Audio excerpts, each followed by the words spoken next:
Hello, hello, hello. How is everybody? Hi. So I guess my sound settings updated for my starting soon music. Because it was really quiet, so I fixed that. That's why if you were here to hear it, it got louder partway through, cause something changed. Mm. Hi, how is everybody? I'm doing pretty dang good. Uh, Yesterday uh had fun in class. Class was good. Also, incredibly fun fact, I watched the currently only two Dune movies. There's a third one that's going to be coming out this year apparently. But I watched Dune and I watched Dune Part 2 and oh my god. Oh, they are absolutely gorgeous movies. Hey, the engineer, how's it going? The prodigal son has returned. Me when I create an entire job, I was bored. But yeah, no, how are you? Like I was saying, I watched the two Dune movies, and they are incredibly good. No wonder Dune the book has inspired many things, um, which I've also read, by the way. Like there was a scene where I was like, "Hey, I could have sworn this happened at night," and then the scene I remembered from the book happened in the movie. I was like, "Oh wait, no, right." Mm. Incredibly good. If I had a nickel for every time in the past week, just making my class thing and waiting, ha had a literal alarm say you can't avoid me. Yay! Congratulations. Congratulations on making it, I guess. I'm happy to see you here. Also, yeah, my claps picked up on the mic. I'm using my Blue Yeti microphone right now, so my claps picked up. Listen to that. That's great. I've never had that happen before. Usually it gets like blocked out. Oh, that's awesome. Oh man. But no, yesterday I did a lot of walking and plant surveying as was part of the class, and next week I'm gonna be going to do uh like an all day trip to do a lot of the similar thing, cause I don't know, it's cool and awesome, and I enjoy my class. Mm. All right, there we go. Let me get the music situated. I heard the Discord notification. I assume that's from you sending DnD homebrew, and if not, then it is something else that I will also check out. Outer Wilds.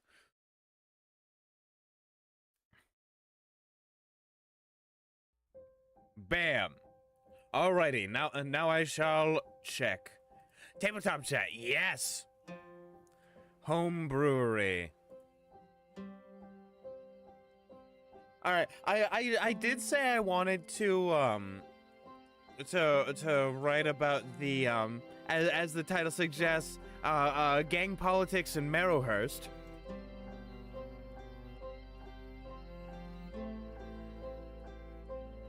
However, why not do this first? Why not check out this homebrew first? Really wet our whistle. You cannot avoid me. I alone am the timely one. Finally, the timeliest person of today versus the timeliest person in history. I'm not obligated to do anything. This is my show. I'm choosing to do this. Congratulations, you have been chosen. Do not resist.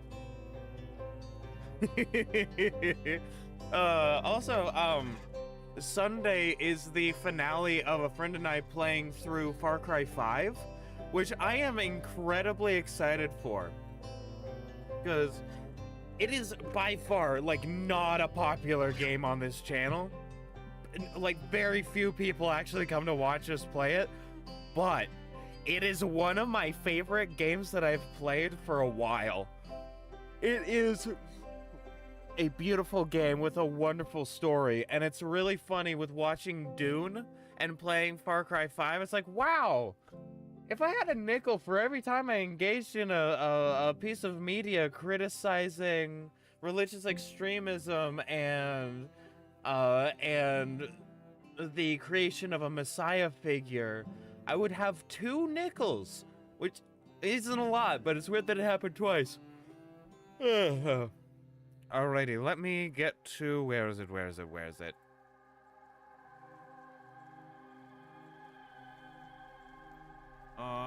It should have window capture, right?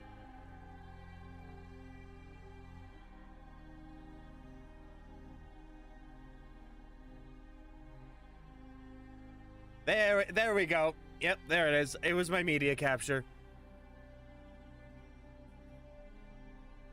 Alrighty, breaks knuckles. Time to get started. When I am in the arrive on time competition, my opponent is already there. Exactly. I've been here the whole time. Oh, ad break starts in 5 minutes. I don't know how it works, but you know. You already did like 30% of the False Deity one? Yeah. I could finish that one, but also I do want to do stuff today. Conan's a burden bearer class features, burden echoes, burden vessel, higher level features, and echo guidelines. I'll be interested in seeing all of this business. Burden bearer. Let me zoom in. I am blind. I hope that's fine.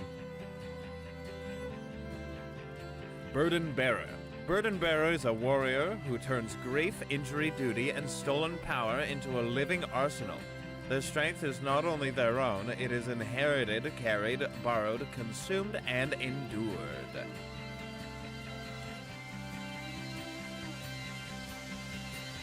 If you need help with your stuff, I'll be here for that too. I mean, I'd love some suggestions once we get to it.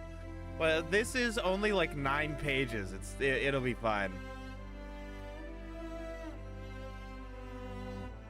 Where a fighter masters a discipline and a warlock bargains for power, the burden bearer survives by taking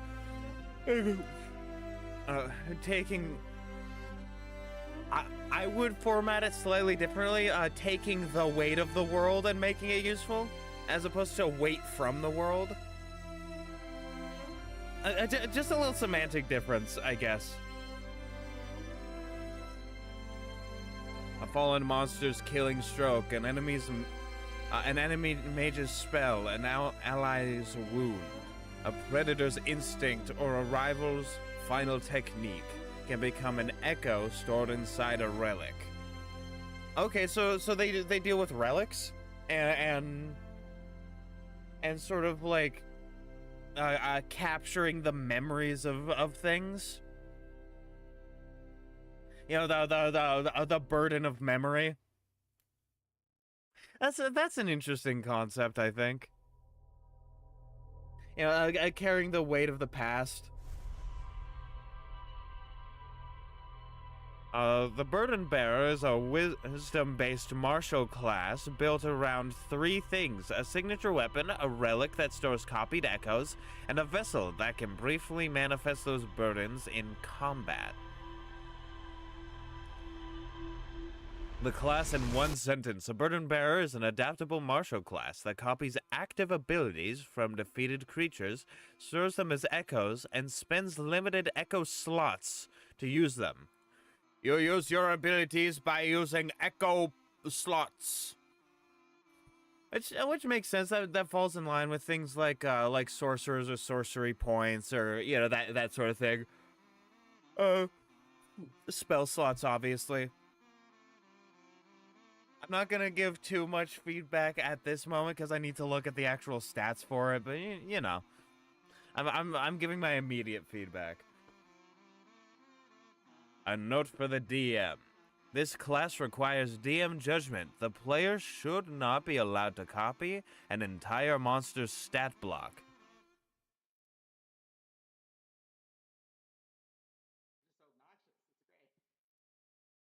That could be like that might not need to be stated if you're like you could copy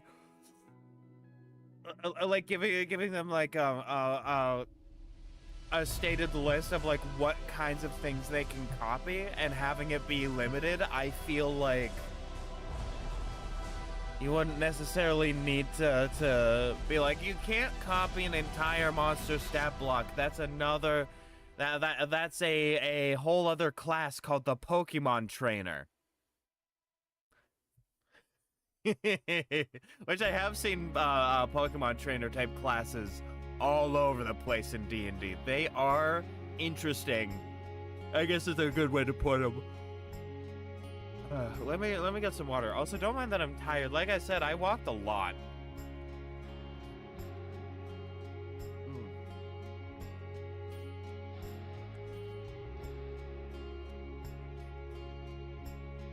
Setting that down.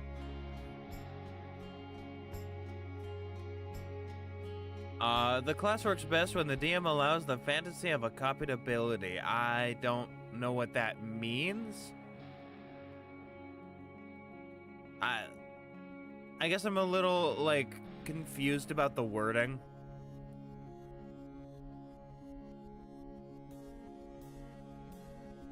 Then resizes the numbers, so it fits the burden bearer's level. Oh, no, I think I get what you mean. I think I get what you mean now. It's supposed to fit the essence of it, the vibe, the feeling, but then, you know, the numbers are, it's supposed to be balanced. I wonder if you have put like a structure in place about like how strong these abilities can be based on different levels of, like, you know, the amount of slots used, which limiting the amount of slots they get each level. Oh, it's telling me ad break is happening. I hope you're still here.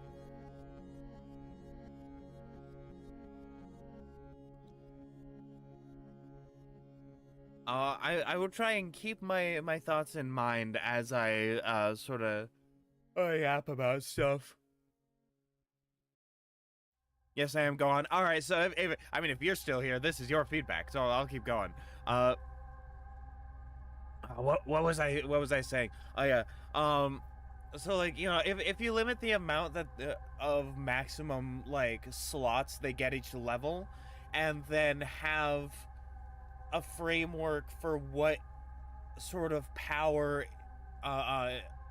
like each amount of slot allows, then you sort of auto balance the ability even if they're doing something a little outside the box. Like, you could never conceive of somebody trying to use a homebrew ability from a homebrew monster that you have never heard of before because the particular DM came up with it, right? That's never gonna happen. But if you give a framework, then the DMs can work on that. So I'm assuming that there's a framework later on. And then if there's not, then that is my advice. To like add that sort of framework.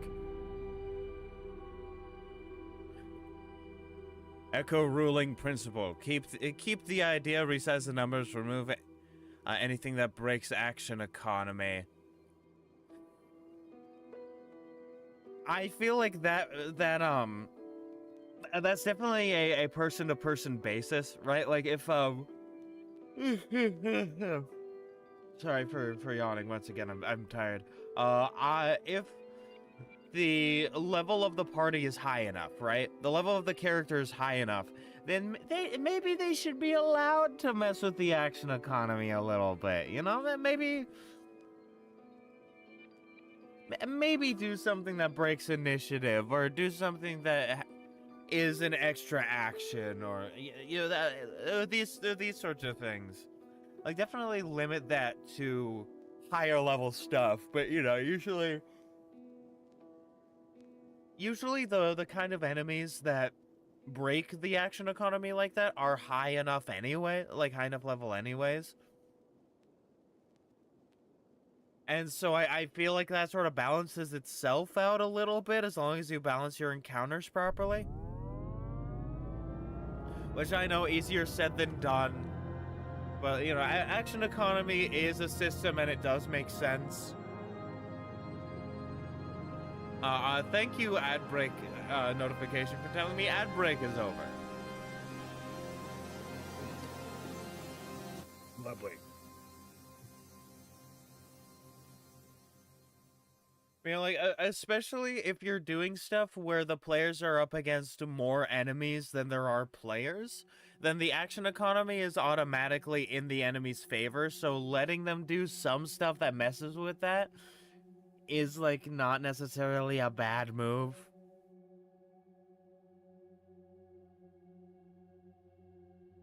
Like, it's... You need to be really careful about it. I'm sorry. I want to yap. I have the gift of gab. I talk all the time. That's what I do. I'm a streamer.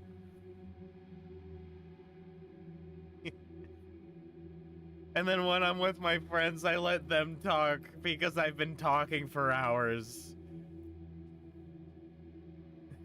and so I just get to listen to my friends talk about cool shit. That's a side note. That's just a thing that I like doing. Is just sort of sitting there taking in the information. Not holding any of it because I have ADHD and I'm holding onto it as hard as I can. But it slips through my fingers like sand. Hey, Potato Jeremy. I got hit in my heart, lust on my mind, and 25 rabbit squirrels ready to maul my ops. Dude, only 25? What happened to the other 75? You had 100. You had 100 of them. What happened? Are they okay? In my experience with your army of rabid squirrels, they were nothing but cow. You ate them. Rest in peace, Alvin. Rest in peace, Alvin. You will be missed. Rest in peace, Homelander. God, I saw an image of that, like, one squirrel that was faking its death, like, on camera, like looking at the person recording slowly, like, laying down and pretending to be dead. But, like, somebody drew the Homelander's outfit on him, and I find that really funny.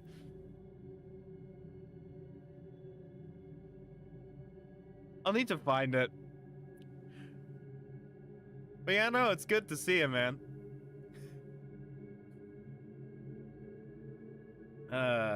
Man, I can't believe that last session of Vampire the Masquerade character I met my uncle, no relation.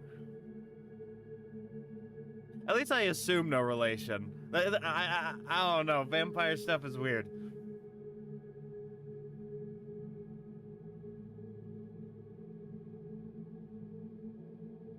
My name is Uncle Greg, no relation. Also, I'm pretty sure, as far as I remember, I don't know if you've seen the podcast Midst, but the way you did his voice really reminds me of one of the main characters from it, named Mock Weep, who's like this slimy businessman guy. Honestly, my favorite main character. He's awesome. He's my favorite. So saying that he sounded like skipped on me. What did you say? I said I don't know if you've seen the podcast of Midst or not. But the way you did the voice of Uncle Greg last session really reminded me of Mock Weep, one of the main characters of Midst. And I say that as a glowing review. That is, he is my favorite character in Midst, at least until the second series called Unend. Yeah, it's very good. It made me very happy. Ah, there we go. Stretching. All right, now we're getting to class features, and I'm gonna give actual like critique.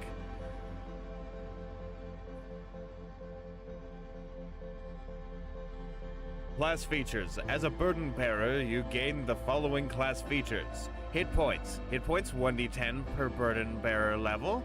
That makes sense.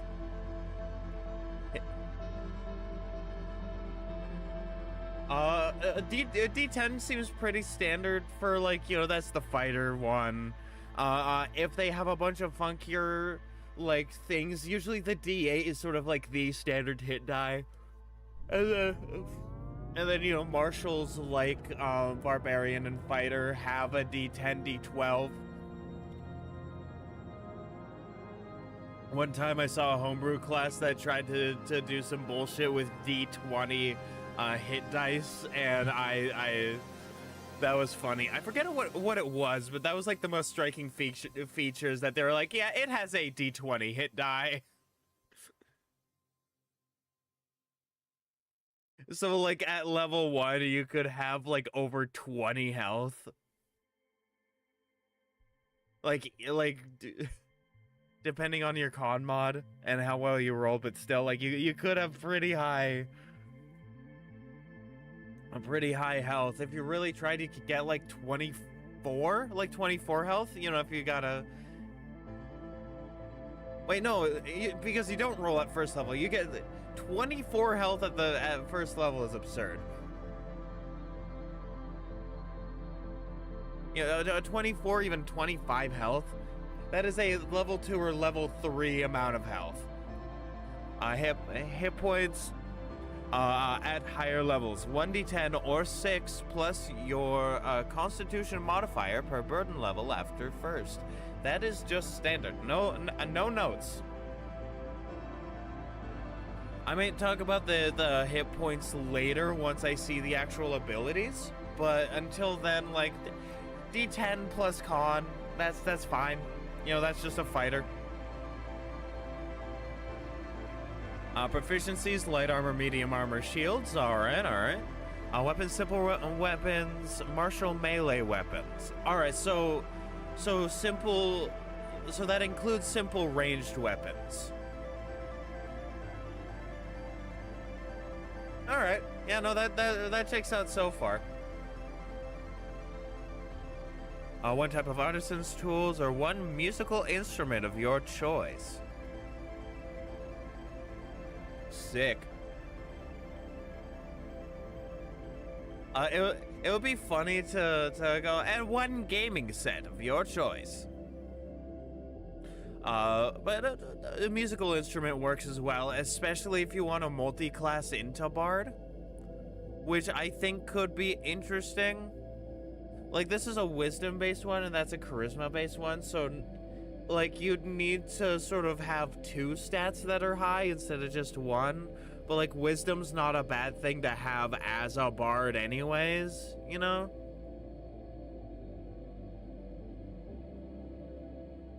I'm looking at the skills like Arcana, Athletics, Insight, Intimidation, Investigation, Medicine, Religion, and Survival. Like, choose 2 from them. Hey, Gremlin, how's it going? Right now I'm giving some constructive analysis of the engineer's homebrew.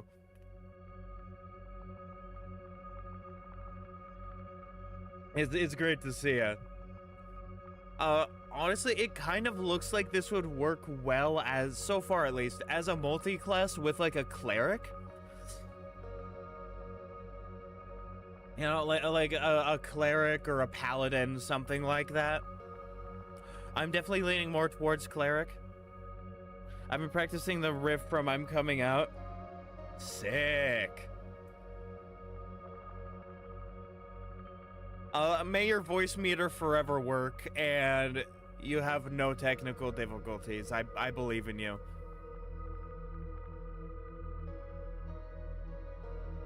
Let me stretch my beautiful tentacles out. How many tickles does it take to kill Bajongle's 10 tickles?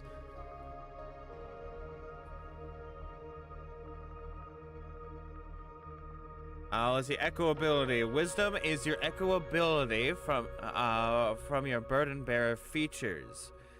Your power comes from perception, endurance, instinct, and the terrible clarity needed to carry another creature's weight without being broken by it. The only technical difficulties I want is the podcast with Tom Scott. Yeah, fair. Welcome to Technical Difficulties. I have not watched that podcast, but I know about it.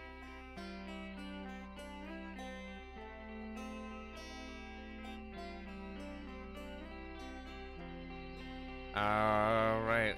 Echo save DC 8 plus your proficiency bonus plus your wisdom modifier. Again, that's pretty standard. You know, that's the sort of thing you see with basically every other class that has like an ability with a DC, you know, your wizards, your sorcerers, your warlocks, your bards, you know, clerics, all that such. Attack modifier, echo attack modifier, your proficiency bonus plus your wisdom modifier. All right, so yeah, no, this would definitely work really well with a cleric.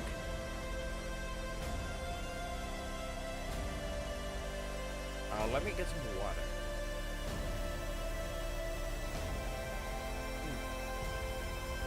Wonderful. Oh, the summer is properly starting. It hit 21°C today. Ah, congratulations on hitting a temperature. 21 degrees C to F, that is 69.8. Nice, baby. Yeah, no, that's about like 70 degrees. That's about what it is here right now-ish. Vaguely. Somewhere around that ballpark. So, you know, it's not too bad today. It's a nice day out. The sun is shining. The wind is blowing a little bit, you know. It's gonna be getting to, like, really hot. It's probably gonna be over 100 degrees Fahrenheit, which is, you know, in the mid to high 40s Celsius for those who use that. Which is not gonna be great, but I know it's not the worst that some people are gonna have to deal with.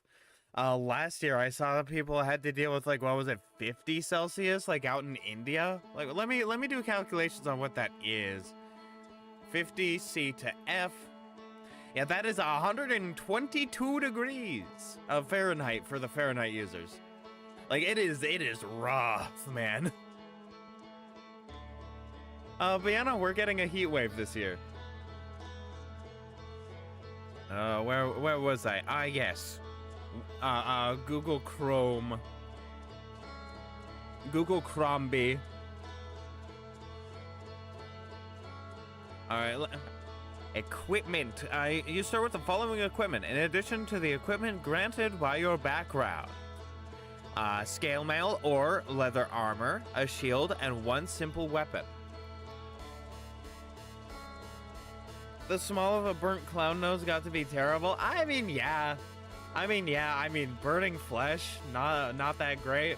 Unless you really like the smell of burning flesh, and then, you know, maybe you're just at a barbecue and you're smelling pork ribs. You know?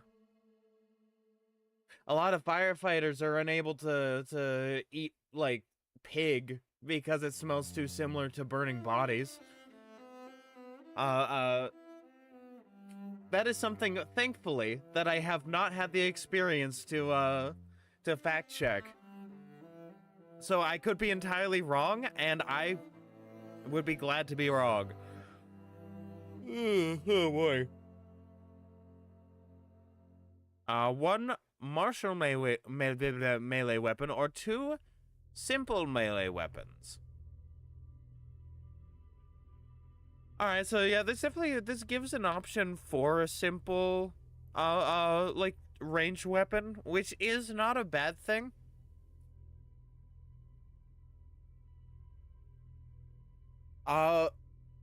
It definitely feels like this is very much meant to be a melee class, plus like the abilities that it has, which I assume, you claim Echo as written down here, and then it could be a ranged thing. It could be a really strong ranged thing too. Theoretically, and so, it makes sense. Everything's making sense so far.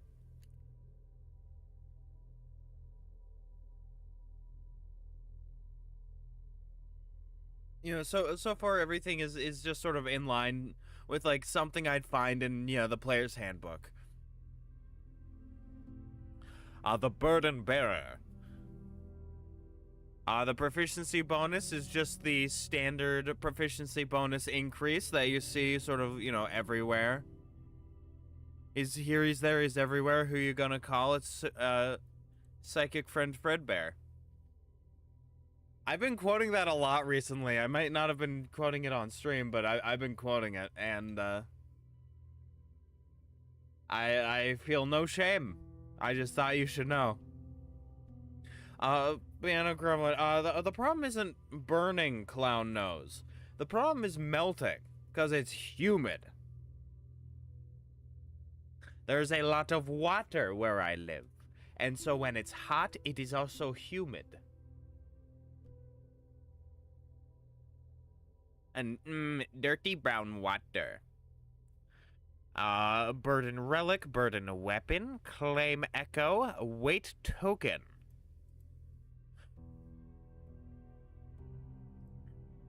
Echo Sword 1, Echo Slots, Max Echo Level, Burden Weapon, 2d6. Is this like the amount that you can have at a time or total? Because my assumption is that like, you put it in your weapon, or not your weapon, you put it in your relic, and then you like shoot it out, and then it's gone. Right, that's my assumption. The problem is that Clown gets extremely chilly when steamed in its own juices. Yeah, sorry, I'm not exactly the best, meal.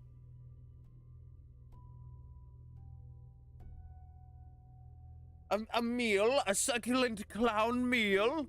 This is democracy made manifest. A burn Echo, Echo Study. A burden vessel, vessel shape. I wonder what vessel shape means. Like, I'm sure I'll find that out later, but that's the... You shape your vessel?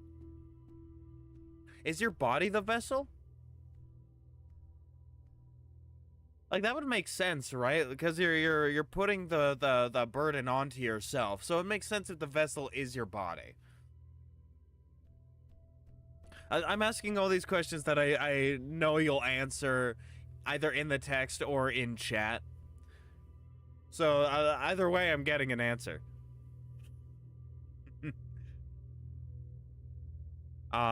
Extra attack at 5th level. All right, that checks out. That's pretty normal. Whose brain is this from? It said Abby Normal. Abby Normal. You gave me an abnormal brain. Everything you asked is already in the text law. Exactly. Like I said, either way, I'm getting an answer.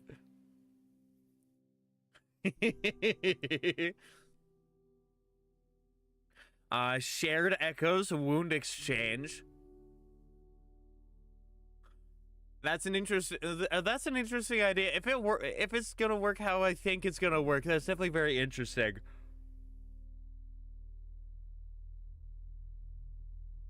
Because like, with Wound Exchange, my immediate assumption is, okay, I take people's wounds and I put it onto myself. I take on that burden.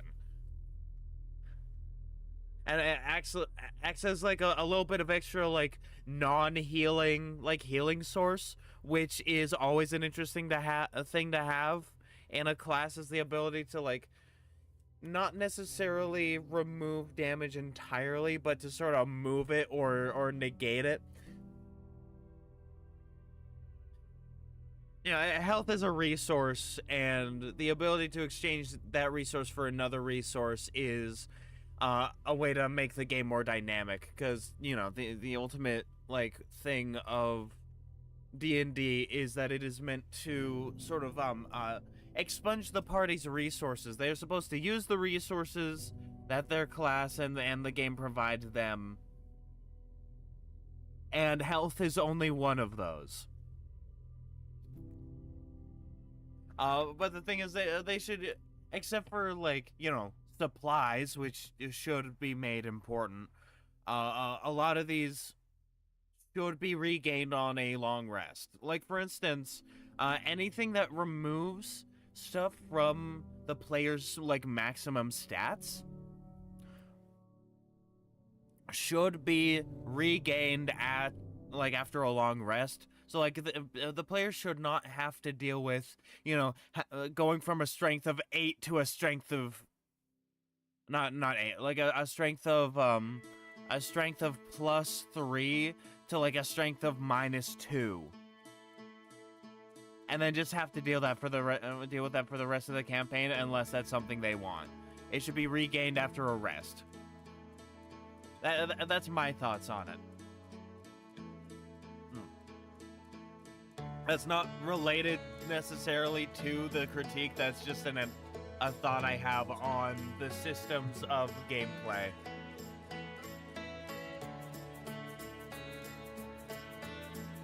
Echo Refinement, ability score improvement at 8th. Alright, yeah, no, for a 12, you know, 16, pretty normal. Yo, Trans Rights Nova, shout out Trans Rights. Coming in before my D&D session I host, saw your title and thought, oh, one of my party members joined the syndicate. So right now, also hi, welcome in, I'm happy you're here. Right now, I'm critiquing the engineer's homebrew before getting in on writing, because I'm writing for a setting that I'm gonna be turning into, like, some adventures and, like, a book and all these sorts of things that I'm gonna put on, like, you know, things like Drive to RPG and DM's Guild and that sort of stuff. And right now I'm sort of narrowing my focus on a single city, which is, you know, Marrowhurst. And because, like, I want to put a lot of stuff in there. I'll put a lot of adventures in there. I'm working on another one on my own time, which is, called Goblins of the Moor. It's set, like, around a small village called Mudbrook. And it's sort of meant to be like the wild, you know, the scary wilderness with goblins and fae and stuff like that. And then the relative safety of the village. Like, that's sort of a juxtaposition I want with that. But, you know, I'll go into that later. If I don't get to it by the time you have your D&D session, I apologize. What's your game about, by the way? Is it like a custom setting? Is it like pre-written? You know, what are the themes? You know, that sort of shtick.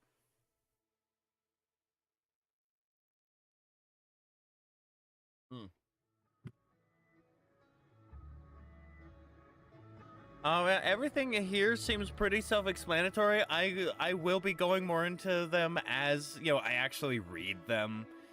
You know, God forbid a player of D&D actually read. Which, by the way, for context, I've been playing D&D for... Oh, how long ago was it?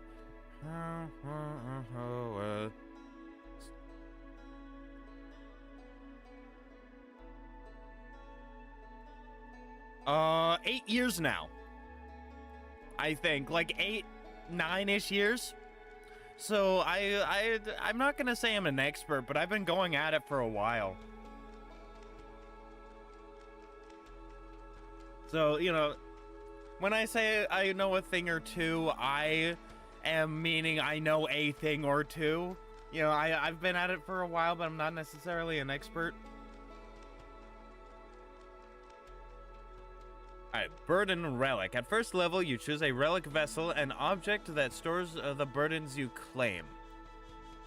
Victorian era homebrew world. Oh, interesting. I have some things I could talk at like infinite length about the Victorians. I am not generally a fan of the Victorians and their beliefs, but the time frame is fascinating with like how it affected the world. And the fact that, you know, it was right at the end of the Little Ice Age, which means that like that's why we see such a drastic change in clothing fashion, because literally the temperature was getting warmer.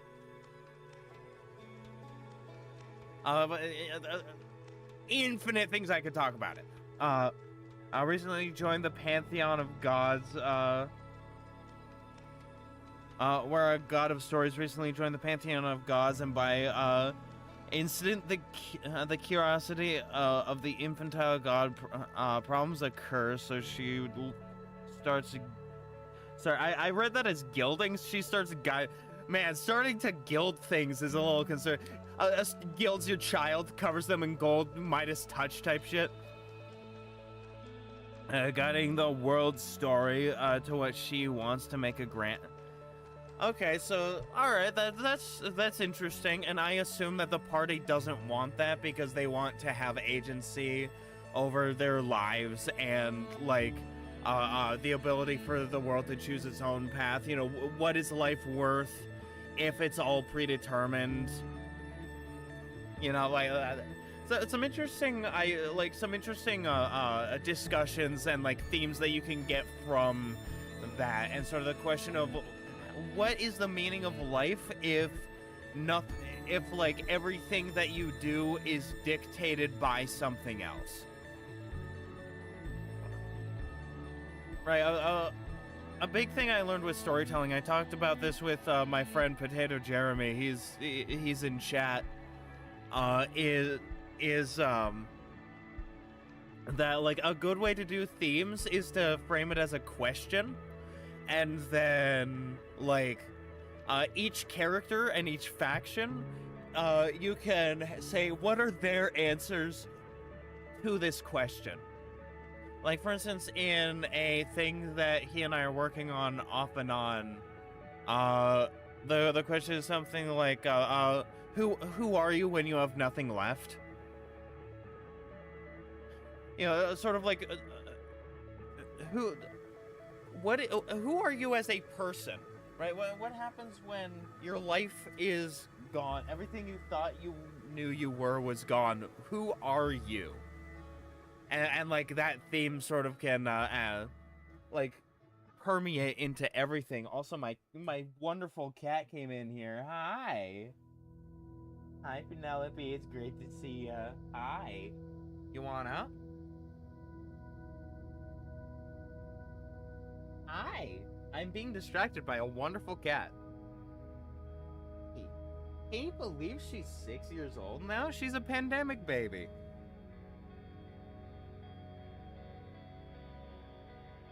She is now on my lap. If you heard her bap against the microphone, that was her. She's saying hello. Nah.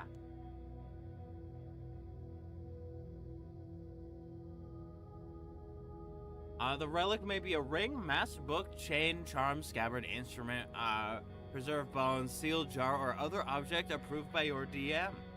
I might make that a little bit more succinct, like maybe give a couple of examples.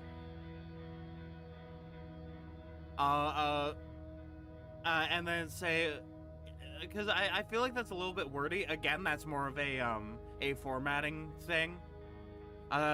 They do not want that, so the party is doing what they can to entertain her, to get her attention, and get her to listen while balancing her attention to get her to listen while balancing a sanity / a free will. Sorry, I have a hard time keeping my which line I'm reading on straight. Neurodivergency is amazing. It does wonders to the psyche.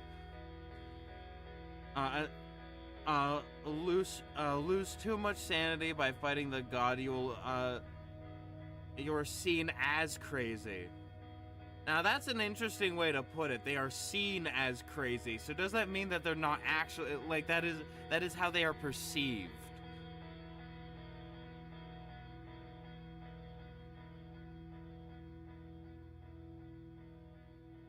I'm being distracted by a cat.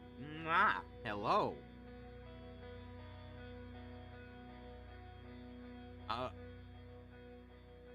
They are perceived, yes. Alright. I'm trying to find my place. By fighting the god, you are seen as crazy. Found it. And then start seeing the stats of creatures. Lose too much free. You start seeing the stats of creatures. That's interesting.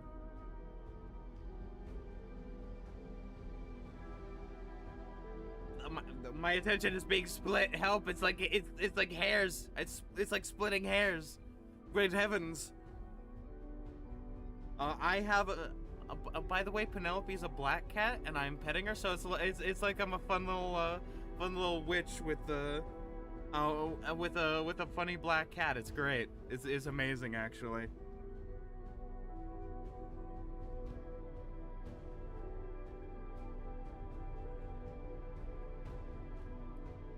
But lose too much free will, random events may start occurring more often, and you turn oblivious to random things that normal people find odd. So is the party aware of, like, the world changing around them? Like, you know, like seeing the world warping?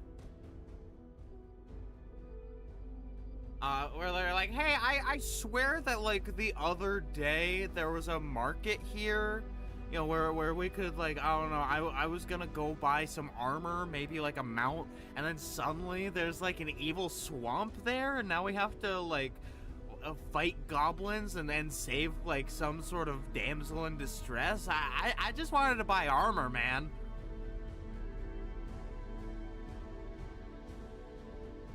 And think of it like a video game character breaking the fourth wall. That's how NPCs see them. Alright. They are the only ones seemingly aware. Alright, that's fair. That reminds me sort of a game that I was in years ago, where basically and it never finished, unfortunately. You know, things just sort of happened, and the game ended. You know how it goes. Where basically, imagine an isekai story, but you're not the isekai protagonist. We were a bunch of dwarves, and the world was being changed by an isekai protagonist, turning a regular fantasy world into, like, an isekai fantasy world. And it has adverse effects on everybody, right? But the dwarves cannot change like that. So it's like a poison, and it kills them, and their king died, and, like, their beard turned into, like, that funny, like, colorful anime hair.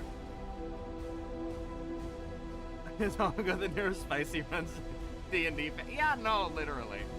That's how I found most of my friends. But yeah, no, like, that. I'd love to take that sort of idea and put it somewhere else. I was one of the players in it. I didn't come up with the idea, but, like, you know, it was great. That's when my friends and I made a bunch of different Discord servers for each game, but then we sort of gave up on that, and now we just use, like, the one server, mostly. And so, you know, that's just how it goes. Over here, me, who so far has only played gods and plays a god whose power is literally changing the DM's notes to alter reality. That's an asshole move on your character's part. Just, hey, DM, I'm the god of this world. I'm changing the notes. Like I'm damn sure the DM's fine with it, but, like, in universe, that's so funny. Oh, sorry. Can you move your tail? There we go.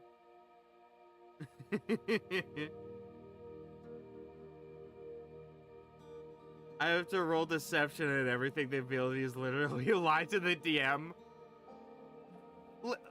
Listen, if your DM has ADHD, that's just a power that everybody has. You could just lie to the DM and say, no, this happened last session. And, like, what are they gonna do? Keep notes? What are they? What's the DM gonna do? Keep notes? That's absurd. Just lie for fun and profit. What are you trying to grab? Mwah.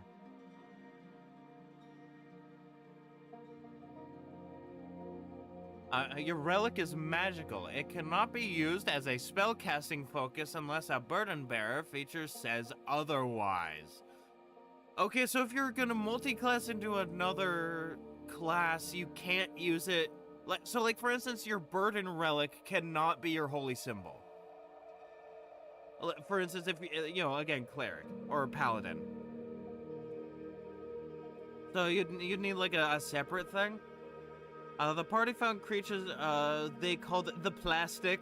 I love eating the plastic. Yummy, yummy, eating the plastic.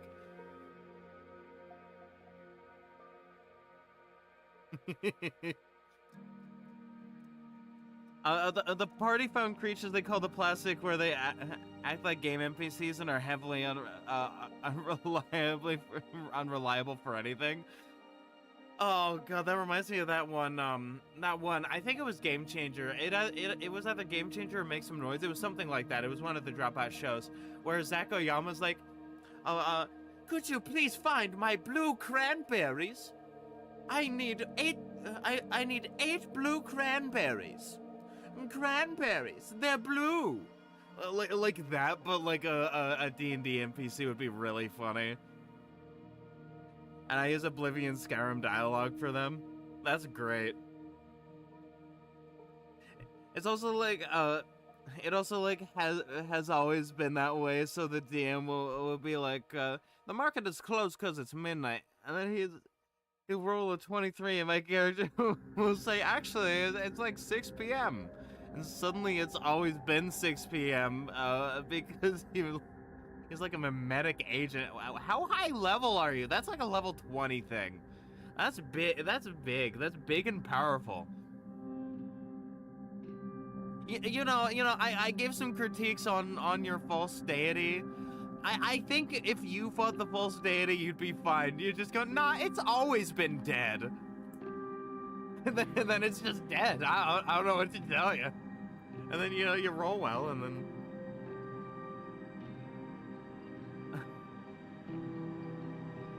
And if they do, what are they gonna do? Look at those notes with their ADHD handwriting? I mean, yeah, true. Yeah. Yeah, I'm gonna be honest. I look at notes that I made like months ago, and they are indecipherable. He doesn't have ADHD. His notes are pretty in-depth and reliable, and he can cite exact paragraphs. Autism, autism, autism, autism. You can't hear me slamming my hand against my desk, because I'm doing it softly as to respect my great-grandmother's desk that I'm using. May she rest in peace. I never really got to know her, but I heard she was a wonderful lady, and I'm glad that I have her desk, and that I was able to fix it up and refinish the wood.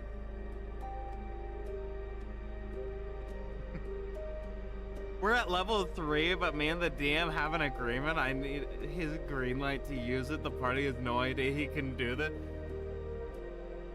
I hope that's the party as in the characters, because that would be a bad move if the other players didn't know about that going in.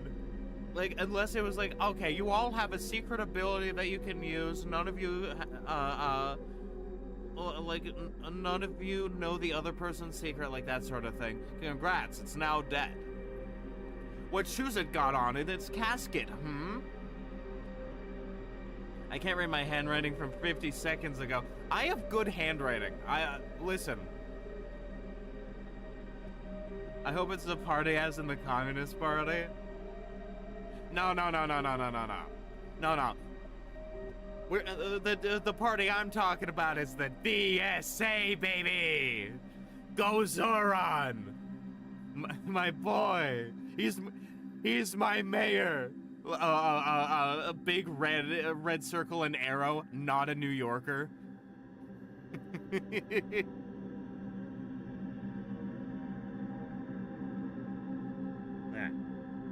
You are so lovey-dovey. Yeah, boop.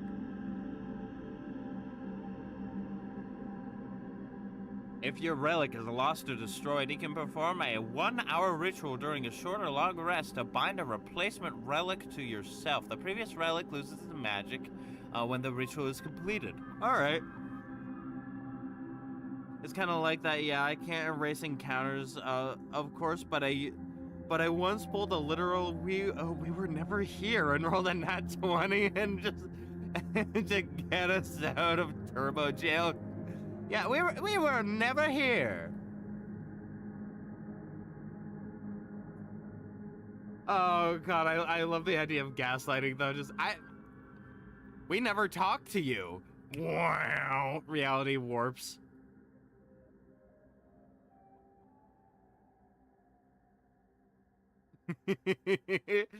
All rise for the new Mamdanistan city's national anthem. Yeah, no, exactly. As opposed to, what was the one song? I might need to.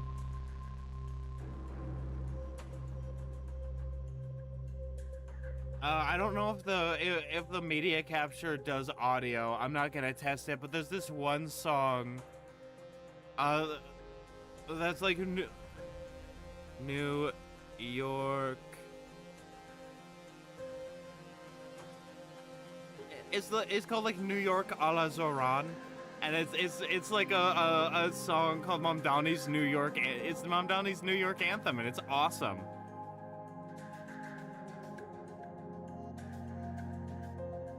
New York a la Zoran. And it's his victory song that somebody made because he's just that cool. We love Mamdani. I consider myself a Mamdani stan. Don't bap on my charger. I need that for my phone. Mwah. Burden weapon. At first level, you bind one simple or martial melee weapon you're proficient with as your burden weapon. The weapon keeps its shape and properties, but its normal damage die is replaced with the damage shown in the burden weapon column of the burden bearer table. I didn't see that. That's not bad damage.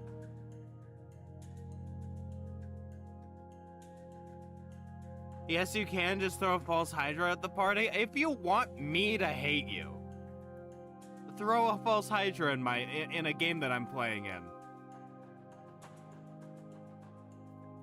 I find the false hydra to be bad game design.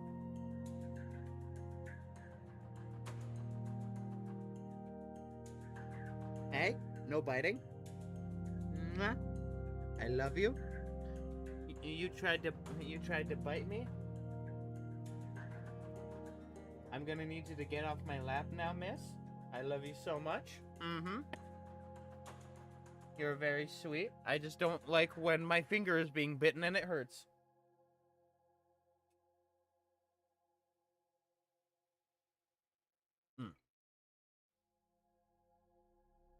Oh, but you know, like I know the false hydra is really popular and the idea is interesting, but I feel that it fundamentally takes away a lot of agency from the party that is sort of required in a D&D game.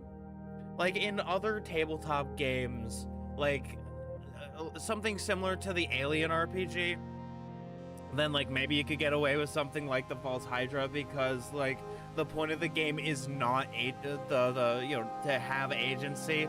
I know I played the Alien RPG and oh my god, we were dropping like flies. There were like what, there were more deaths than there were party members, and that's not because of NPCs. That would have been the case anyways. So like Wraith, yeah, something like Wraith would be better for a false hydra type scenario, but D&D as a tabletop game requires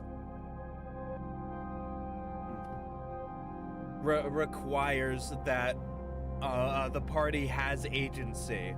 over like their situation. You know, that there always has to be a solution, even if you don't come up with it, right? Like even if the party is the one that comes up with the solution to your problem, there should be a solution for them to get out of trouble,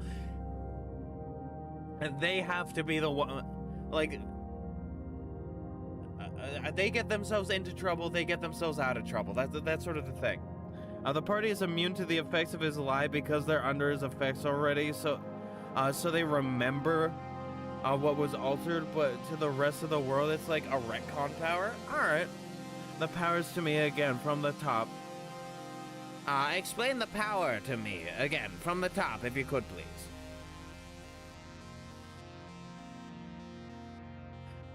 Yeah, no, it might be... This feels like a JoJo's Bizarre Adventure power. Of like, whatever I say can have always happened. Alright, asshole. Jotaro comes and rips his tongue out. Try speaking now.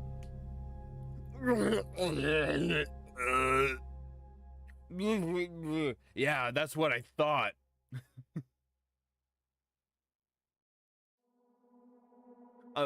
I'm going to use my ultimate ability, punk. Star Finger! And then he uses that in only one episode and never again, even though it's so funny.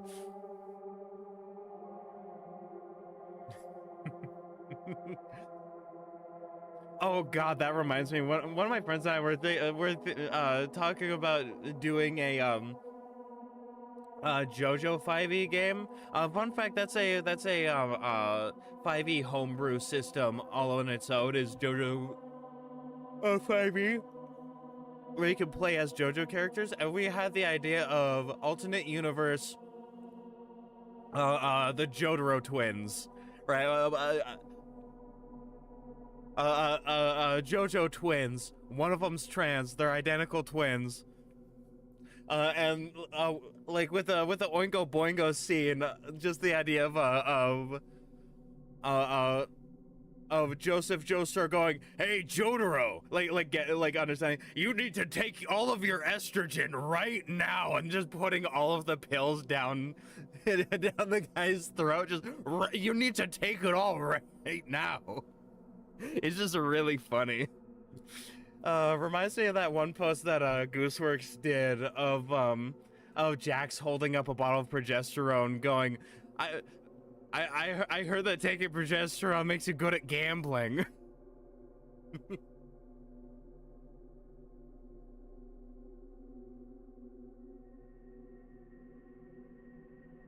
Homestuck mentioned beating head with hammers. You thought it's your head. No, I'm beating my own head with hammers.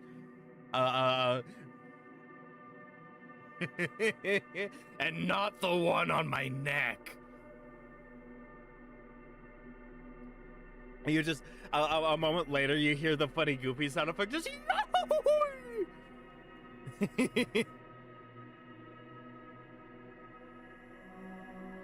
you use wisdom instead of strength or dexterity for the attack and damage rolls of attacks you make with your burden weapon. That's a little bit bulky, I would say. Use your wisdom instead of strength or dex for just like attack and damage rolls. And like cut out of attacks you make, and then just end it with damage and attack rolls with your burden weapon. Again, so far it's just formatting things. Like so far things seem like pretty cut and dry, pretty normal, pretty good. You know, this feels like the kind of thing I'd playtest.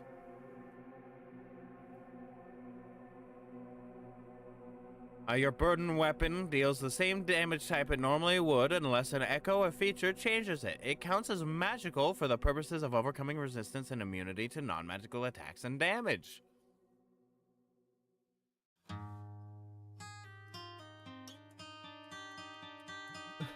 The character with a retcon power does use hammers. True and real.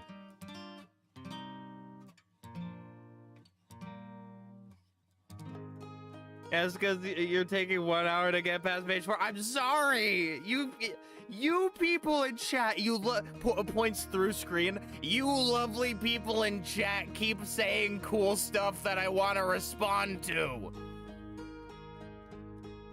It's your fault for being cool, okay? It's not my fault for taking forever.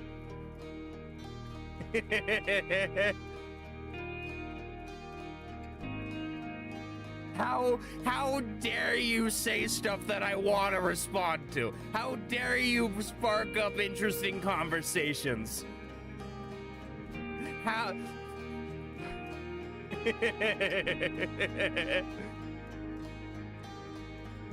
You cannot have more than one burden weapon at a time. You can bind a different eligible weapon as your burden weapon during a long rest. All right, that makes sense. Claim Echo at first level, you can steal the memory of an action from a creature that falls before you. When a creature you can see within 60 feet of you dies, you may mark it for claiming. You can have only one creature marked this way at a time. The mark lasts until you finish a long rest. You may mark. Okay, so you can mark a dead creature within 60 feet of you for claiming. All right. Twitch is telling me ad break starts in 5 minutes. And you can have only one creature marked this way at a time. The mark lasts until your first not your first, you finish a long rest. If it's until your first long rest, then I feel like after a certain point it's long gone. During a long rest, you may claim one eligible echo from a creature you have marked, storing it in your relic. You may also claim an echo from a creature if you possess a meaningful trophy from it, such as blood, a tooth, a claw, a scale, a weapon fragment. Why not just take the entire weapon? A spell focus or a preserved organ. Takes their head. Takes the head of the Goblin King. My trophy! I have the power to be a weak little bitch that dies.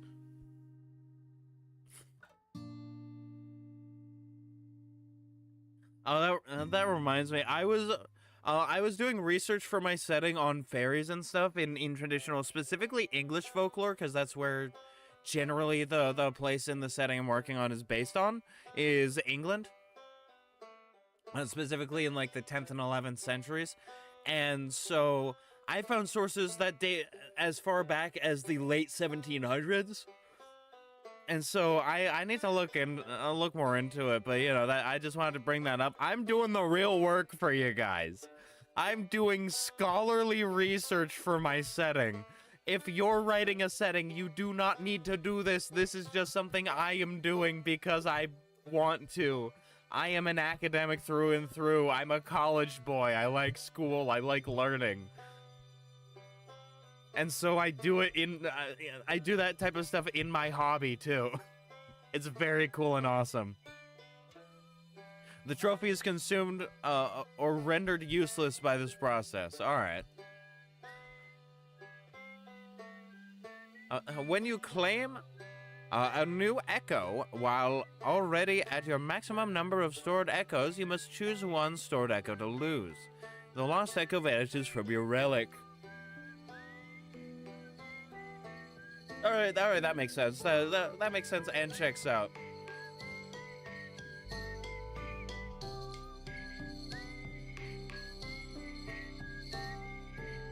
So, my brain just blanked. I apologize. I just stopped being a person for a moment. I became a sea slug, a sea cucumber. Eligible echoes. An echo must meet all of the following requirements. The copied option must be An action from the creature's stat block or a spell the creature could cast. The copied the copied option must be something that you can reasonably perform with your body, your burden weapon, your relic, your vessel, or equipment you possess. Okay, so the body and the vessel are different.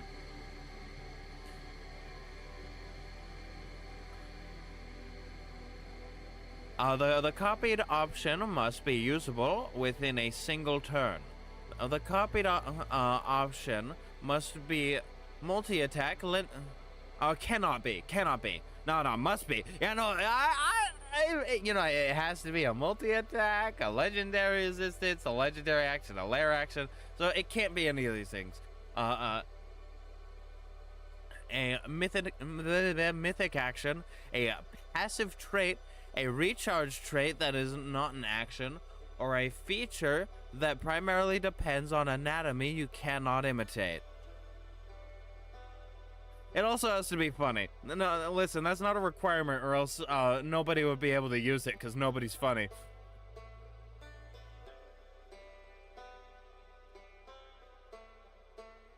"30 seconds until I approach your location and grab you." If the copied option requires a specific object, weapon, tool, body part, language, or a material component, you must provide a reasonable substitute approved by the DM. Unless you happen to have whatever, like, thing is required of it, then I assume you can just do it.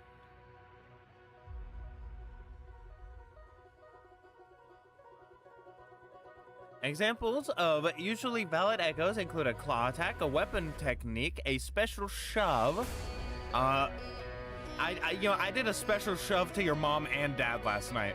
A spell of an eligible level, a breath-like burst with reduced damage, or a monster action that is clearly performed as one action. Nawarudo! Oh, chop them balls.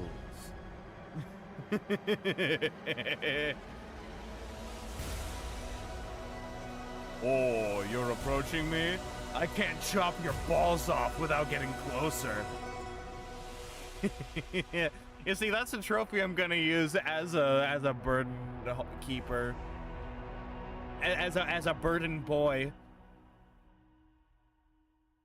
Man, the two burdens on your chest are so big. Let me hold them. Let me hold them for you. It's telling me ad break has started. But I'm assuming the engineer is still here, so I'm gonna look for confirmation and keep going.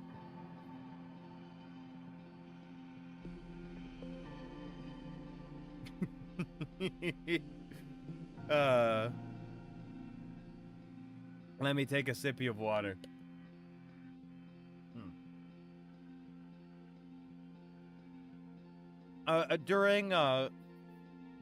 During class yesterday, I was told that my plant surveying was very thorough, and that if I needed a note of recommendation for a natural resources based job, to let him know, because he'd bring up how thorough we are. We worked in groups, by the way, but you know, I just happened to be with low-key the best group.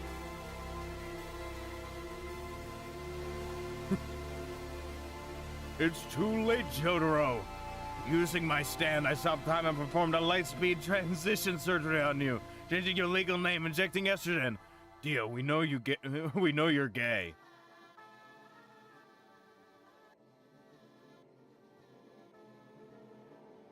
Imagine instant transition, instant gender-affirming care.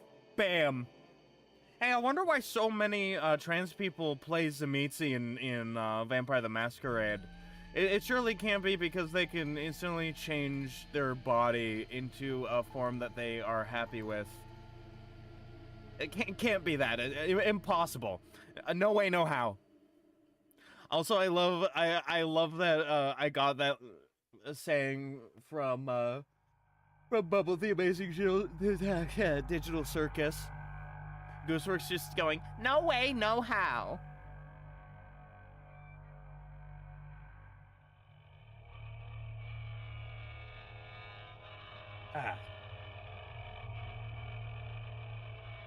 Yeah, where was I? Performed in one action. All right. Examples of usually invalid echoes include a dragon's legendary resistance, a troll's regeneration, a beholder's entire eye raise action as written, a hydra's multiple heads trait, a creature's armor class, a creature's hit points, or a passive aura. Listen, if you smell bad enough, you could just say, dude, that's my passive aura. My stand, Death Odyssey, can instantly switch your gender.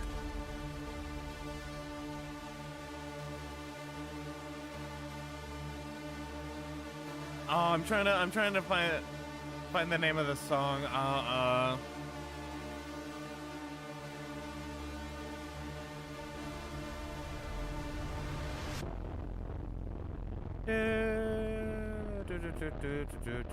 Disco Elysium X Adventure Time is how I know what song it is.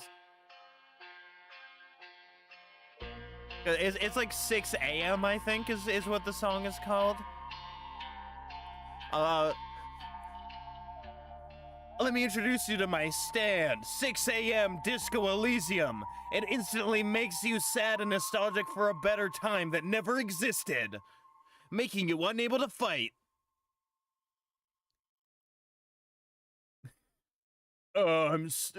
Remember the time?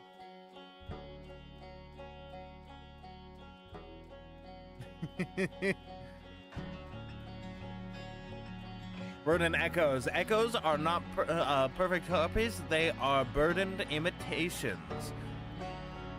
Jordan fans will describe to you a stand that makes the user piss cotton candy. When you look up the fight, the protagonist will look worse than roadkill.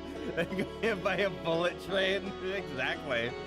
My stand, fire of unknown origin, can instantly create a fire somewhere no one's looking. Also, it turns your oyster blue. Let me introduce you to my stand, Don't Fear the Reaper. If you see this thing and you're scared by it, you instantly shit yourself. Eventually dying of dysentery.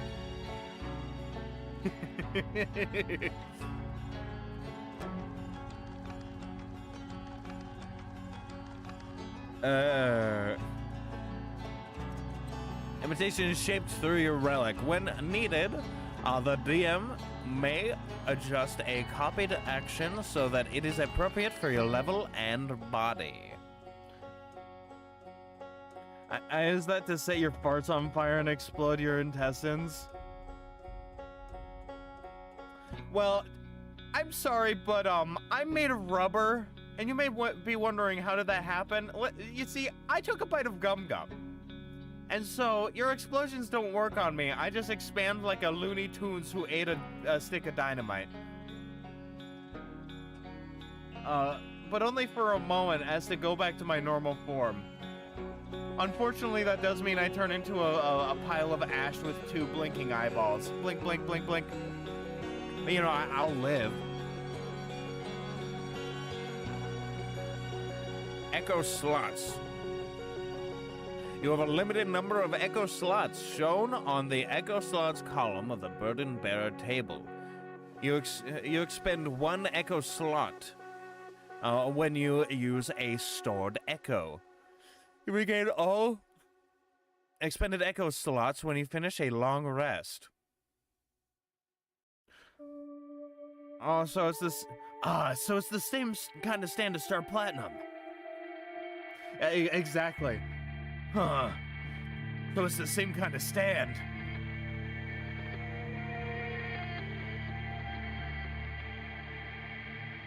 When you use an echo that calls for a saving throw or spell attack, use your echo save DC or echo attack modifier. If the echo includes an attack roll that would use strength, dexterity, or a creature-specific attack bonus, use your echo attack modifier instead. An echo counts as magical for the purpose of overcoming resistance and immunity to non-magical attacks and damage. That is very good.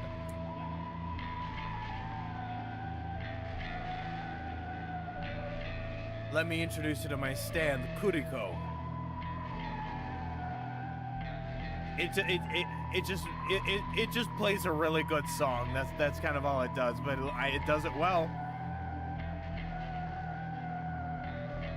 Max Echo Level. The Max Echo Level column of the Burden Bearer table limits the spell level and general power of echoes you can claim. If you claim a spell as an echo, the spell must be of a level no higher than your max echo level. You do not learn the spell. It is an echo, not normal spell casting. When you use a spell echo, you expend 1 echo slot, which means your spellcasting ability modifier. You must still provide costly material components, and you must provide any material components consumed by the spell. The stand, invisible, can make it so everyone in the world believes a person was in a piece of media. Note this does not change the piece of media. Exactly. It's like whenever there's somebody with a vague body type that wears glasses. I won't specify what body type. Like regardless of anything else, my friends are like, "Oh my God, it's you!" Like there's this one guy in one of the Resident Evil movies, and we joked that like I was I was actually in the Resident Evil movie, and I was actually like, I was actually this rich big shot actor and was just not telling anybody that I had money. Which I think is very funny. And it's just like one of my Japanese animes. God, I want to play Metal Gear Solid so bad on stream. I'll do it eventually. I want to do a series of playing through every single PS2 game I can get my hands on. Not play through them, but just play them. So like, you know, if I play it and I don't like it, or it's only worth one stream, then it's just one stream. But like, you know, that, I don't know, it'd be pretty cool. I feel like I really missed out on the PS2. Like, I was alive at the time, right? I could have theoretically had a PS2, but I just never did. And I feel like that's one of the consoles where I feel like I missed out the biggest. Like, I don't care about a PS4 or an Xbox One. I don't care about the new consoles. Even the Steam machine, I have my Steam library. But, like, the PlayStation 2? The PlayStation 2, it feels like I missed out on an entire beautiful world of video games. And so, you know, I want to see everything that it has to offer, even if it's thousands of games. I need you to play Metal Gear Solid with the Ocelot figurine on your desk. No! No, I don't want... I don't want leopard print thong revolver Ocelot on my desk. He makes me uncomfortable. You know that comic where it's like flirting versus sexual harassment? That Ocelot is sexual harassment. I don't like him. I don't want him on my desk. I don't want the naked old man on my desk. I don't want him there. I wake up late at night. He's just standing over my bed.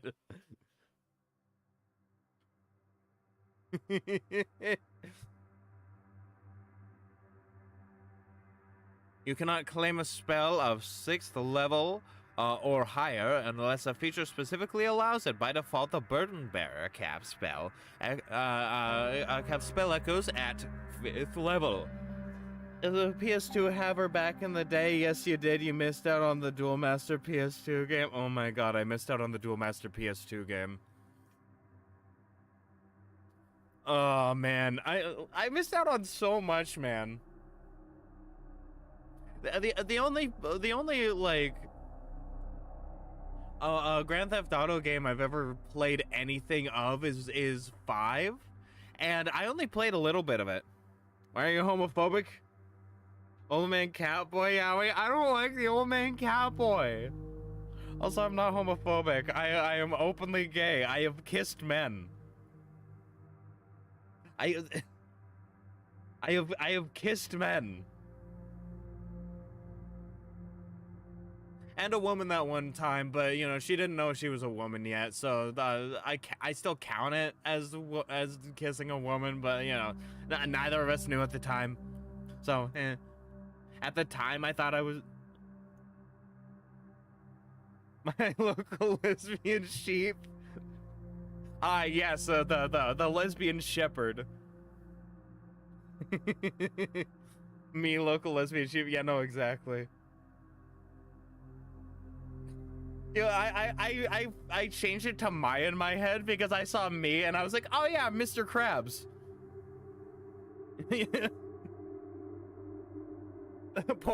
Everybody, there's a lesbian in the chat. Point and be very supportive.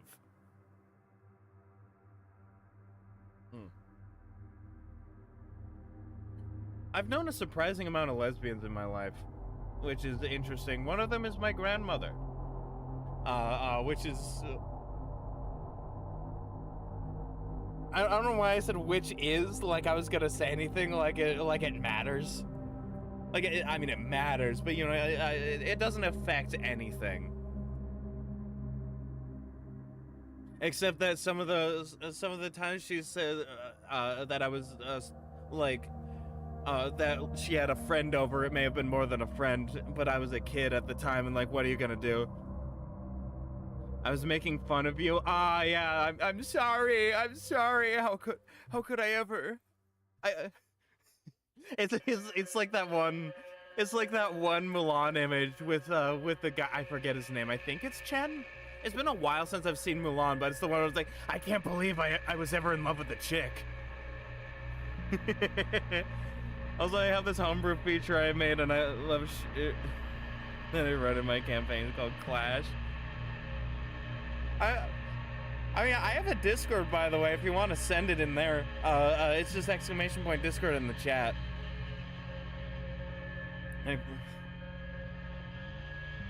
Lesbian for political reasons. Very funny. Yeah. Yeah, just in tabletop chat. Let me wave hello.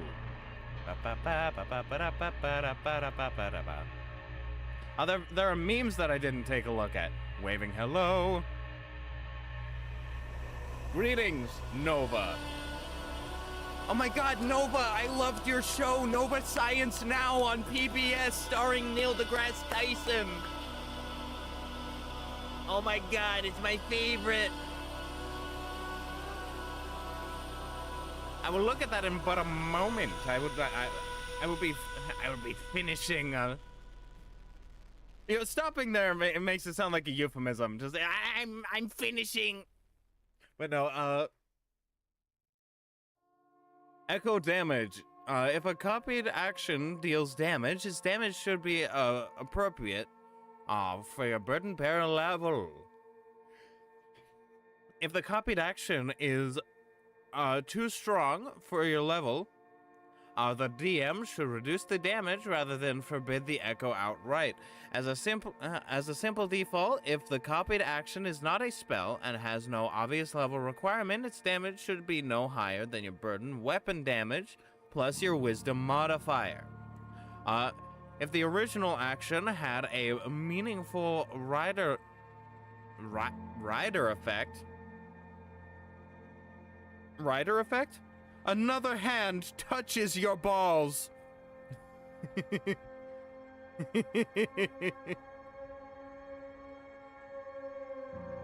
What's a rider effect?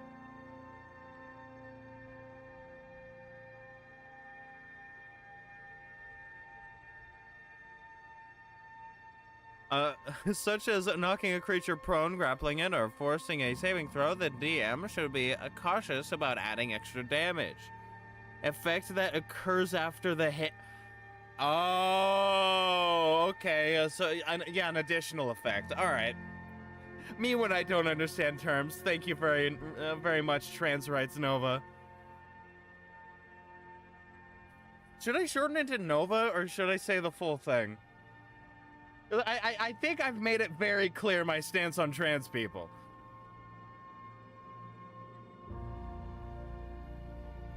I've dated a surprising amount of trans people. I think I think that's something I should think about. Nova's fine. All right, sick. Ray Frost slowness, for example. Okay, yeah, no, I get it. I've been playing this game for 8 years and I didn't know what a rider effect is. No. Trans wrongs Nova is her alt account. You know? We do not discuss alt accounts when the main account is present. That's just simply bad etiquette.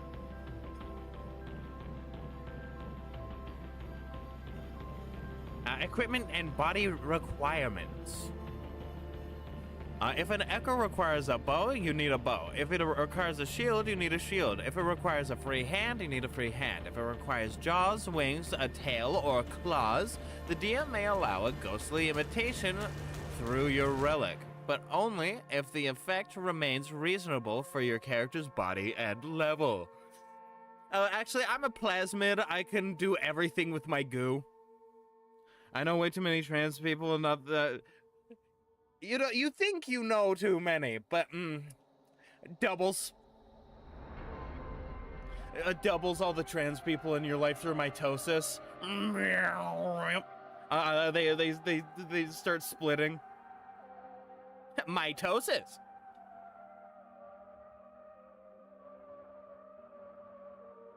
Oh, neat. How's Thaco treating you? I started playing DnD 2nd edition. Me equals old. Oh, so that's the edition you started off on, is 2nd edition. I got introduced to 3.5, but I really started playing in 5th edition, like back in, like I said, 2018, because I had no friends to play D&D with until high school. Sick. I know somebody who started in 2nd edition, and she gave me a lot of her like books and stuff. So I have a lot of other. Started DMing this year. Congratulations! I've been DMing for a while, off and on, and I will tell you, my first game was ass, absolute ass. My players skipped past the entire second half of the game because I was like, wait a minute, you just solved the problem. You just solved the big problem. And so the game ended halfway through because they beat it. They solved it. They solved the zombie crisis. Like, congratulations, guys. You did it. The direct message system this year? Exactly. Let me slide in your DMs real quick. Roast my hands while I slide.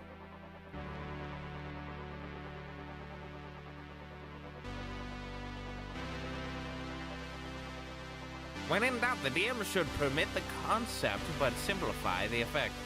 Echo duration unless the echo says otherwise, and echo's effect lasts only if the action only for the action used to perform it. I get a Discord.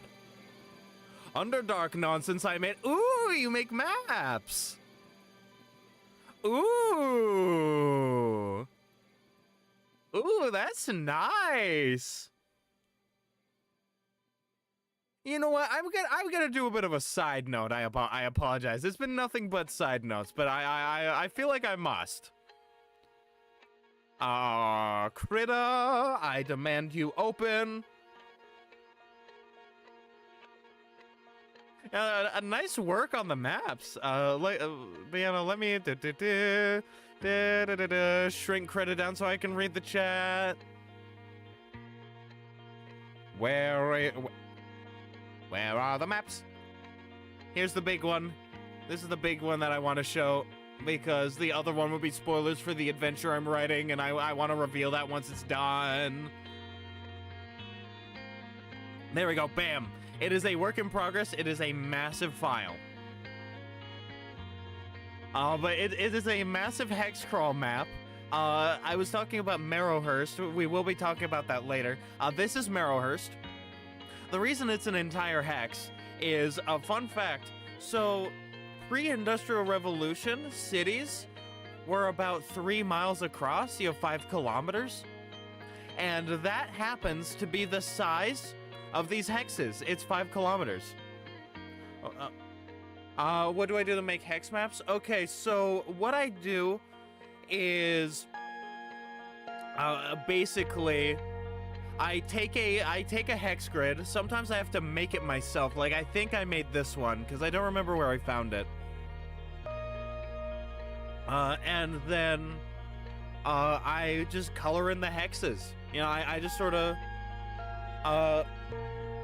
I can't use my mouse and stylus right now, but I'll just show as an example. Like, for instance, this is what I did for a while before I fixed my fill tool. But like, you know, let's say for instance I wanted to like fill in. I'm using my mouse, which is not my dominant hand. I am left-handed. But like, I do that. I do basically a sketch. You just do it manually? Yeah, I just do it manually. I'm an artist by trade. Oh, that by trade. I don't get money for it. But don't mind this map. I'm gonna change it. It's too much like England and France. Paris thought I should not have shown you that. Spoilers. Spoilers for next week. But you know, I do art. Let me open up media capture once again. Make sure Obsidian is big and cool. Same, yeah, no, I can tell. It's very nice work. Ooh, neat. I recognize the use of token stamp 2. For the token, gotta respect, gotta respect. So, do you draw your maps manually? Because they look pretty well hand-drawn. They don't remind me of any, like, map-making software that I recognize.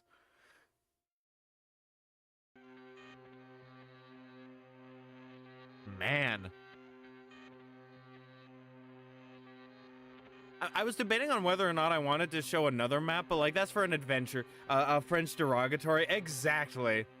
French derogatory. English derogatory. I use Dungeon Craft and import custom assets. Oh, okay, okay. You know, I just do everything manually. What's up? Oh, yeah, Dungeon Scrawl. I tried using Dungeon Scrawl as like a base for stuff, and then I just kind of gave up and did it myself because it was just enough of a hassle that I was like, I could just make like a grid. I could just do a grid real easy and then just draw a map, and so I have been. Not Scroll, different thing. I know. I also recognize Dungeon Craft. I'm saying I tried using Dungeon Scrawl, which was just enough of a hassle that I decided I'd do everything myself for like a dungeon that I'm working on. It's just a simple 5-room dungeon with like goblins and stuff because it's like a level 1 adventure that's supposed to take like 1 to 2 sessions.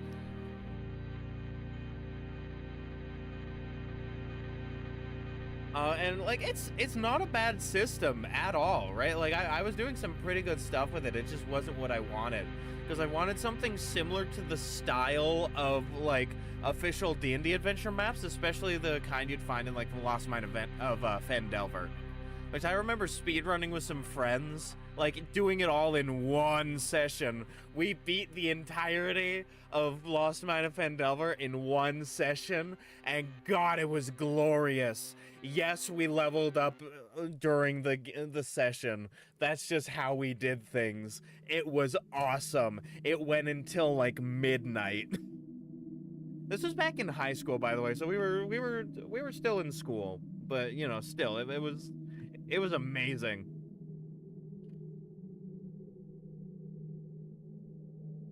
Incredibly underrated adventure, Lost Mine of Fendelver. I rather like it. Where was I? When you use a spell echo, you expend 1 echo slot. Wisdom is your spell casting ability for it. All right. More stuff has been posted. More things. Ah! I get blasted away like Kaiba at the beginning of Yu-Gi-Oh! Just impossible. It looks good.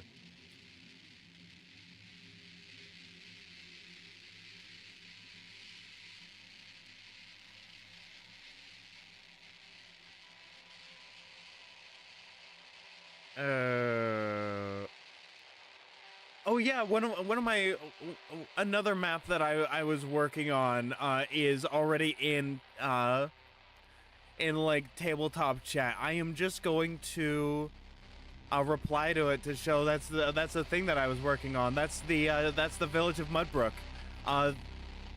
Those are wooden walls, by the way. Status effects I've made. Status effects. Burn wet. Yeah, sorry guys, I'm wet. Dude, I can't believe you're wet. We're in the middle of a fight, bro. Sends you to the negative dimension in Bakugan. No, not the Bakugan negative dimension. Anything but that. No. No, how could you? You're going to the Shadow Realm. No.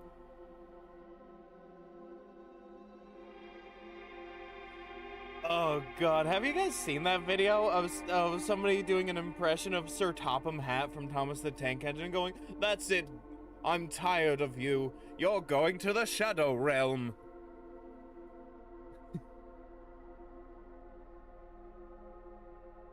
You must still provide costly ingredient components consumed by the spell. You cannot claim a spell of 6th level or higher unless feature specifically allows it. Another notification. PDF version. Splendid. Let me make my main Google smaller. The reason I'm doing different windows is I am ashamed of my of all my tabs. I'm sorry. My tabs are absolutely insane.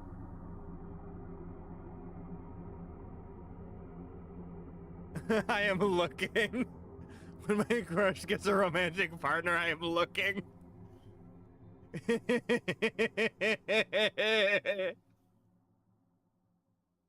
I am looking. I mean, unless they're a piece of shit, I guess. There's tabletop chat. I completely forgot. By the way, I'll look at Clash Bandicoot later. Shames you for lack of tabs. You don't want to see my tabs, they're bad.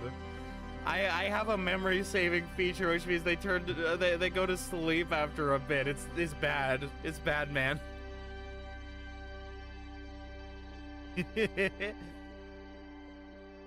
Echo damage. If a copied action deals damage, this damage should be appropriate for like engineer.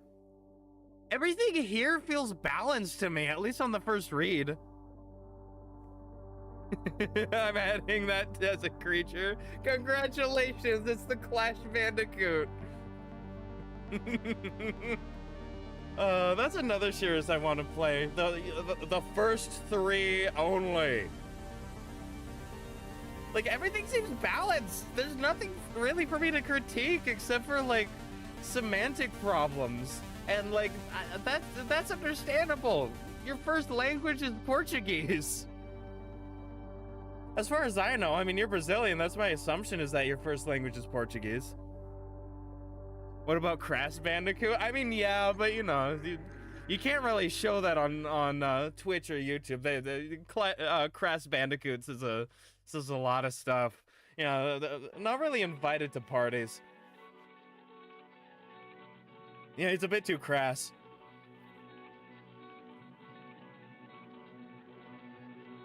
Yeah, like, it's like, yeah, no, of course this would work this way. Maybe I'd take another look at some of the names and like some of the formatting, But you know, like everything seems great here, man. Like, yeah, no, I'd recommend putting this on, like, you know, Drive Thru RPG, you know, DM's Guild, the Roll20 Marketplace, baby. Not baby, maybe. The Roll20 Marketplace, baby. Whoa! Sends out a bunch of assets. That's for language. English is a dumb language. I say my language is not. Oh! Congrats on English not being your first language. You could probably hear based on my accent, but I am pasty white American. That's sort of how things go. Get in, loser. We're going to the marketplace. We gotta, like, I'd recommend, like, you know, cleaning it up a little bit and then, like, posting it on there for sale, man. Like, I'd buy this for like $5, maybe more. The reason I say $5 is because I'm very poor. Like, realistically, I could see this being sold for like $15. Yeah, whatever the equivalent value is in your associated currencies. Oh, I realized I don't know what Brazil's money is called. Let me look that up real quick. Brazil money name. Yeah, no, absolutely. Yeah, like I said on Drive Thru RPG and DM's Guild, all the time, man. People make careers on it. Like, this one fan favorite, Laser Llama. Like yeah, people buy that shit, man. There's an entire, like, homebrew industry. Oh yeah, the real. You know, like you know, just sell it, man. I believe in you. I don't know why I stressed it like that in the sentence. That's not how English works. There are other places too. Like if you get a big enough following on stuff, and then you have a Patreon, you can post it there too. You know, stuff like that. But like DM's Guild, Drive Thru RPG, and like the Roll20 Marketplace are like the biggest places as far as I know.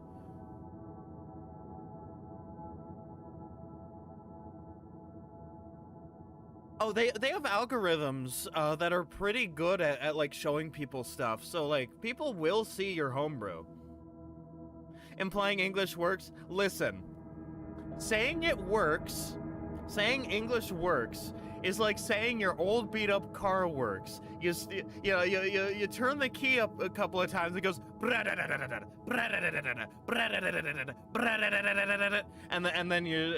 and then you go and you have to worry every mile that it's gonna suddenly like break on the side of the road and you're in the middle of nowhere.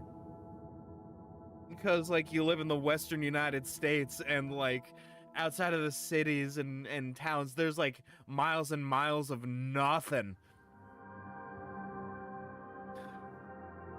And like it's that kind of works, you know. It'll get you from A to B.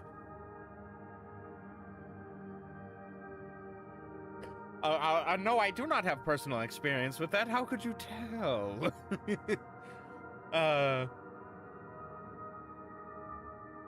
It'll have to do until the next EU inspection. Exactly. You know, it won't pass an inspection at the at the mechanic, but it'll get you to your job. It'll get you home.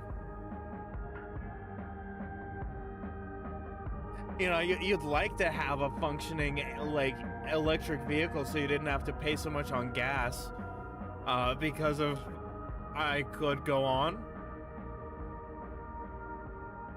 Yeah, cat pictures mentioned. Yeah. Yeah, it just works. You know, in the famous words of oh, because like pussy. Yeah, but I have talked at length before about how I feel about the U.S. bombing innocent children in the Middle East for my entire life, literally. I was born in 2003. For those who have been around long enough to remember that the United States has been in the Middle East for decades and decades, yeah. When I'm sorry. That was just to show you cute cats, nothing else? Alright, well, listen, whether or not it was trying to say something else, I appreciate the cats. I will take them in. They're mine now. You can't have them. You gave them to me. It's like giving the Fae your name. You know, you're not supposed to give me your cats. They're mine now. I'm sorry. Them's the rules. The cats at the park are free. You can just take them. I have 325 cats, I think is the number. Equipment and body requirement. Yeah, no, like everything is like fine here.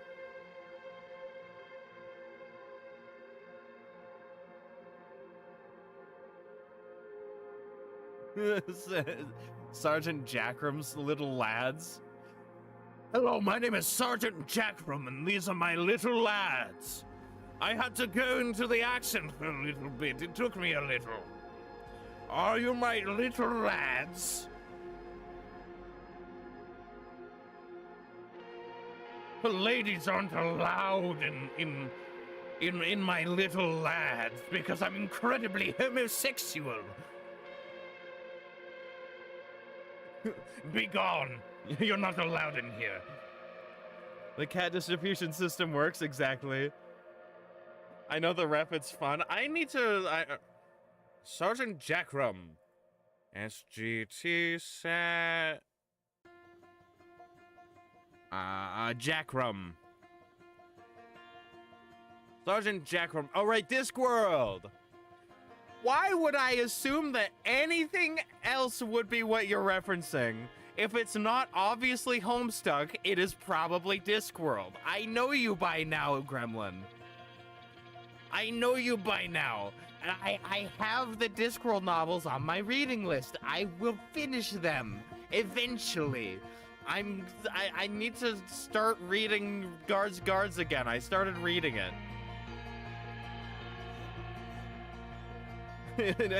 Yeah, no boys allowed.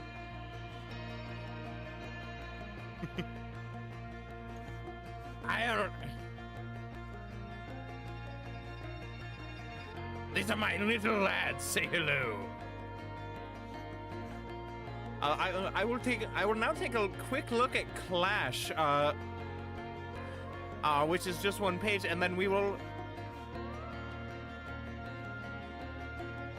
It's up in Homebrewery's traditional stuff. Does Homebrewery have a marketplace? Hold on. Homebrewery. DnD. No, it's just a homebrew builder. It'd be real cool if it had a homebrew a marketplace so that you could just put them on there. the commanding Milan and the squad of Milan. Listen, I feel like that is literally just the plot of Mulan.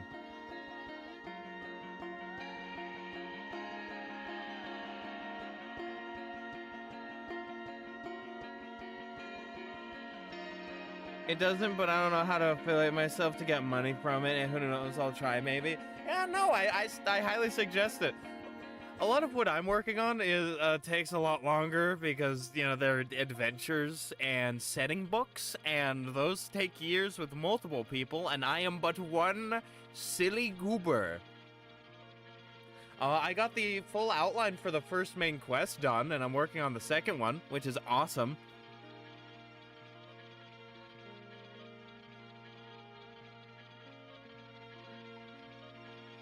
Let me stretch once again. Carrying a heavy bag for...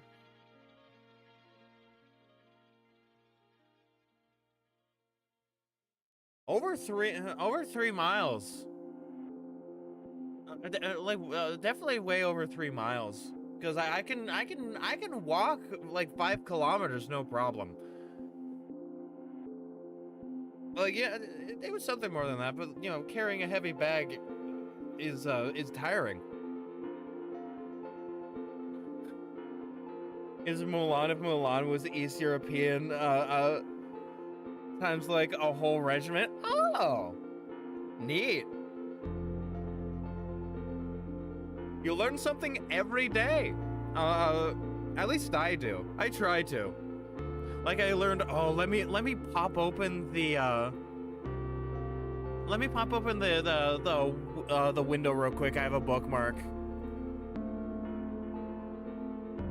Notes of folklore of the northern countries of England, counties of England and the borders. I'm trying to find the names of. No, that's the wrong book. But there's like a fey creature called like the luminous lad or something like that, and I just thought it was really funny. Just, yes, the luminous lad.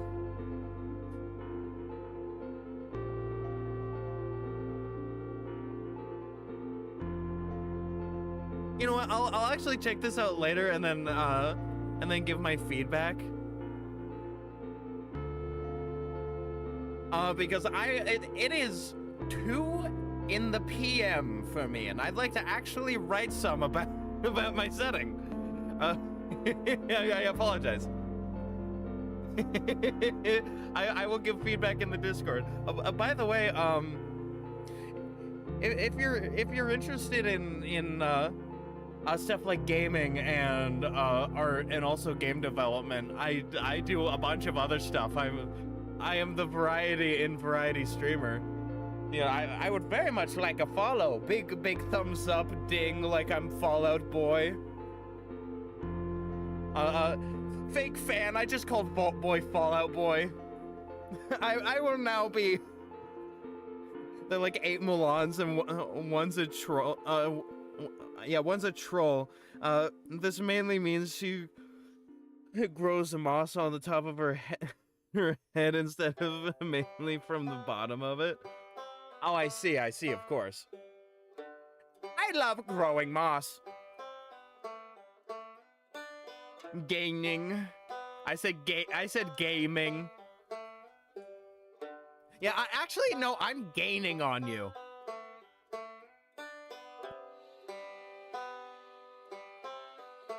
Oh wait, no, you already followed. Why did it not give me a notification about the follow?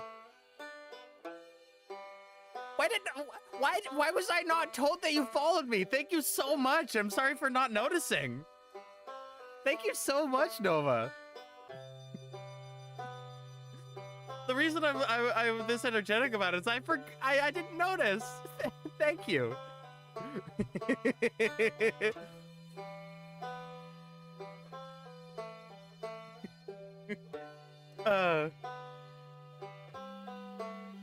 It seems like Stream Elements is not working a little bit. Many such cases. Need that protein shake for my gains. Listen, that is just every gym bro, man. Every gym bro who is not toxic about it. Every healthy, like emotionally well-adjusted gym bro is gay and is there to be with other buff dudes. And I think that's fucking awesome. I like to do my gains and my exercise in the comfort of my own home. Stream Elements is going down as of late. Oh, yeah, that makes sense. Yeah. Yeah, that makes sense, yeah. I'm surprised that my multi-streaming even works. Wait, does it work? Yeah, it works.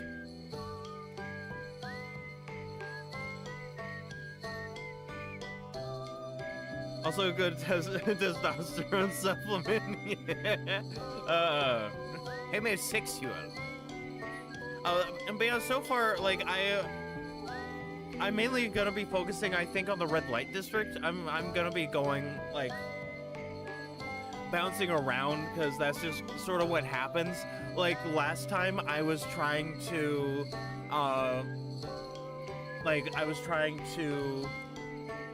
write for, like, you know, this section.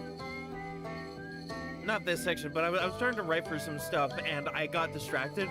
So, like, one thing I wanted to bring up, because it's really cool, is this idea that Gremlin helped me come up with, of the orcs, at least of the region, finding like salt deposits and like these sorts of things, and salt to be sacred, and to like see it as cleansing for the soul.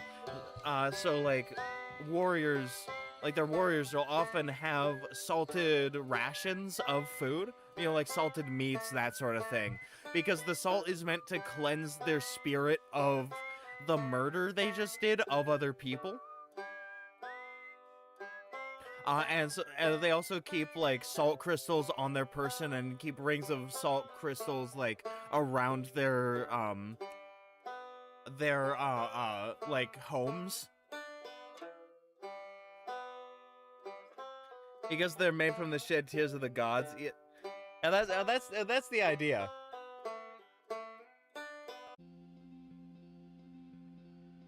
Like close to shutting down for good, going down? Oh man, I don't want to get rid of stream elements. I just got multi-streaming to work. Listen, I am unmedicated because insurance is hell over here, but like I need to have my streams automatically go up to YouTube so I don't forget to upload the VODs for archiving purposes. Man.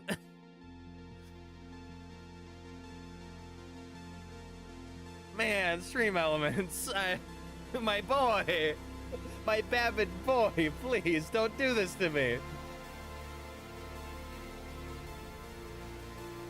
Hopefully, like, hopefully the multi-streaming stuff will still work until OBS updates out of it, but you know. One of my favorite personal like ideas that I came up with for this setting are these parasitic coral polyps, which will like sort of make the people that they infect like each other more, and congregate towards these springs, which are actually like the breeding grounds of these coral polyps, and then they try and lure more people in order to infect them, and then the people slowly turn into coral, and then when they get infected enough, they root to the ground, and then they spew out from their person this polyp filled water, which is where the spring gets its water. And it's one of my absolute favorite ideas from the setting. Where the hell is that horse? Oh, that's another idea we had like for this setting. Is it in Fae? Is it in Fae Court? It's not in Fae Court. Is it in Elves? It's not in Elves. Where are you? Where's Peter? Where'd the horse go?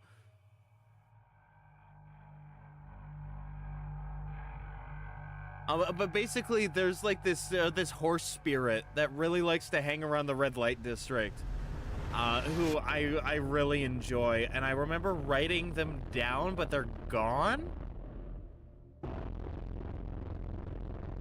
Are they in the county of Baden? Like the Also, by the way, in case you didn't know, the software that I'm using right now is Obsidian. It is a free and open source like note-taking software, which allows you to do this really cool thing of brain mapping with this like wiki.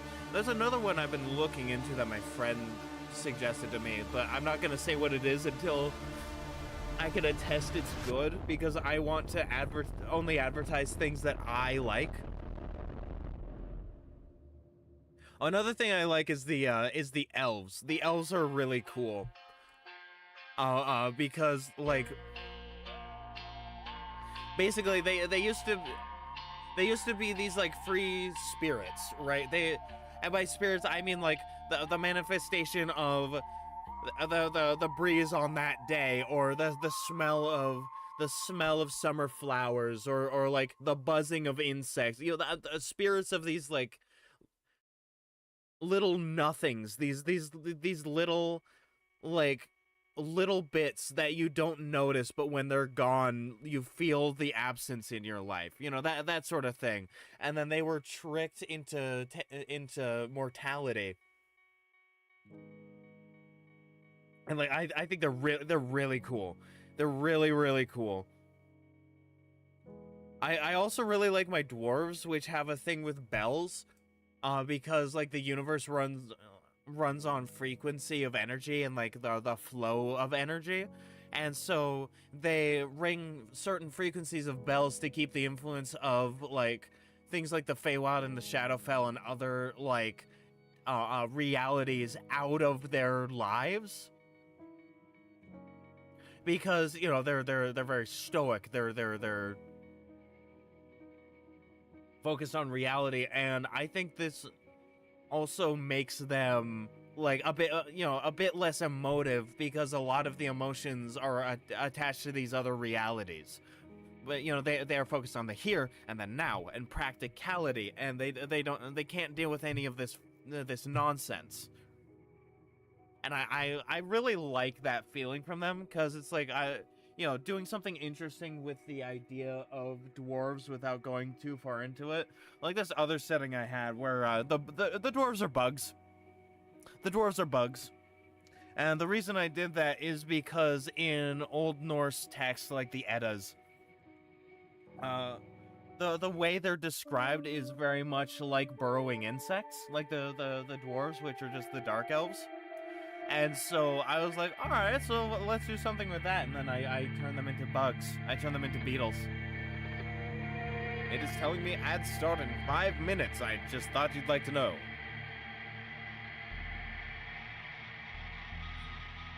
But yeah, like I love world building. I love it. It is my favorite activity.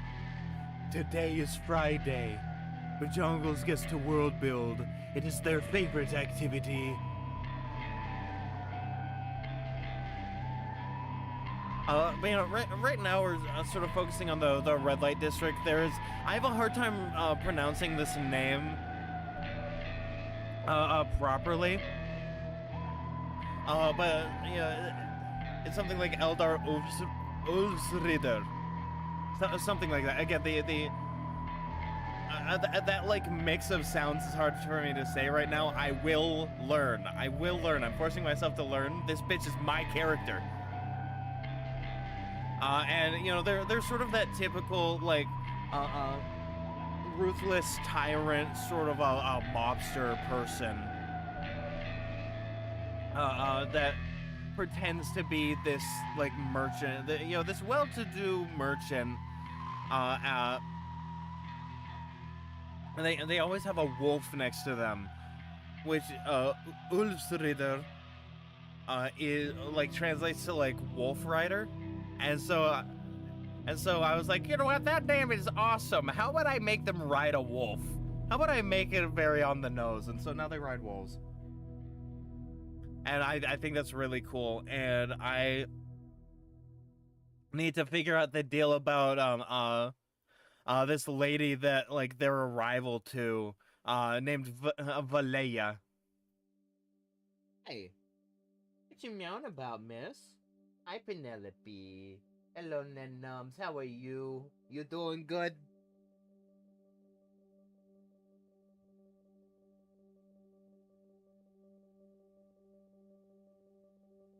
I think Valeya is in general like a much better person. Like, there's still, a business person and will do shit to get money. But, it's like a person who will do things for their business versus somebody who is cruel and wants to kill you because you're messing with them. What the hell is automod? Automod is an automatic moderator. What did you do?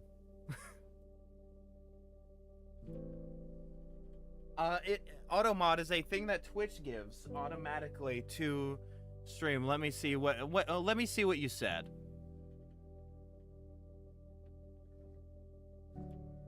I don't mean something like Fire Warrior. It has a similar etymology to Einryar. Allow, what is wrong? There is nothing There was nothing wrong with that message. There's nothing wrong with it. Auto mod? Why did you do that, auto mod? Oh, that's funny.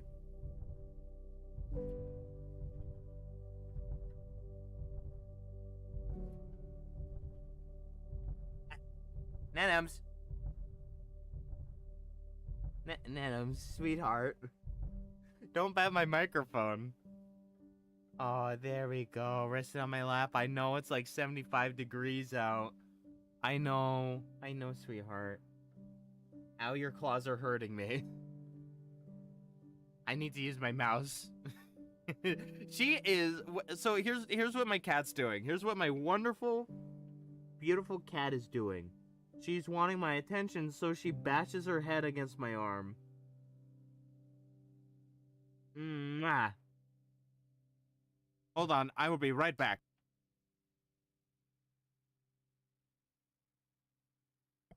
My mic has a mute button. Glorious. I have a cookie now. Ow. Oh, my sweetums.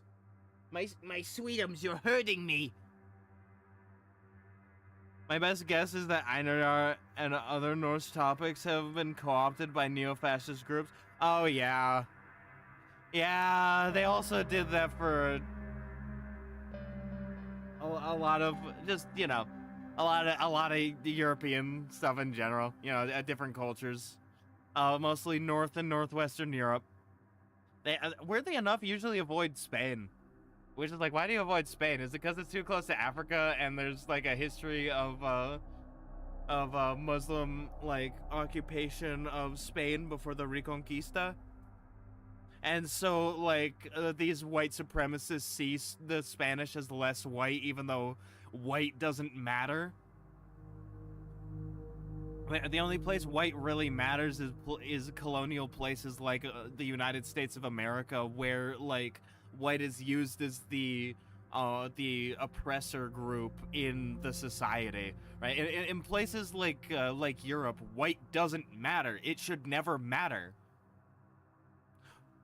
What matters is what should matter is where you're from, or not where you're from, but like where you live.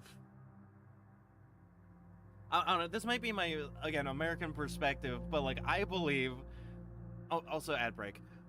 I believe that if somebody decides to move to, let's say, Poland, and they gain citizenship, there is no reason that they should be any less Polish than somebody who was born and raised and ethnically Polish, right? Because they are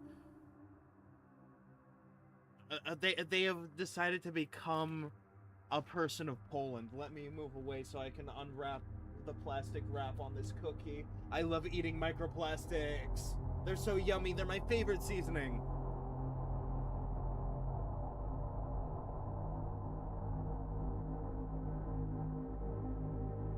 Man, it's sort of like I have a similar opinion of the United States, where it's like, if you decide to come here and live here, then you are an American.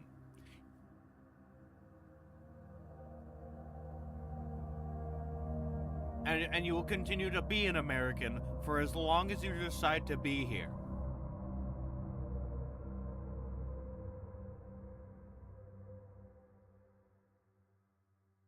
Anybody who decides to come here and live belongs here, and I will welcome you with open arms.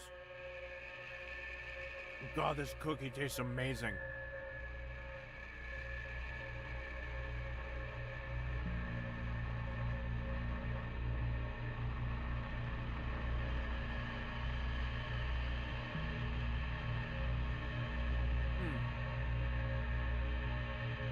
Yum, yum, yum, yum, delicioso.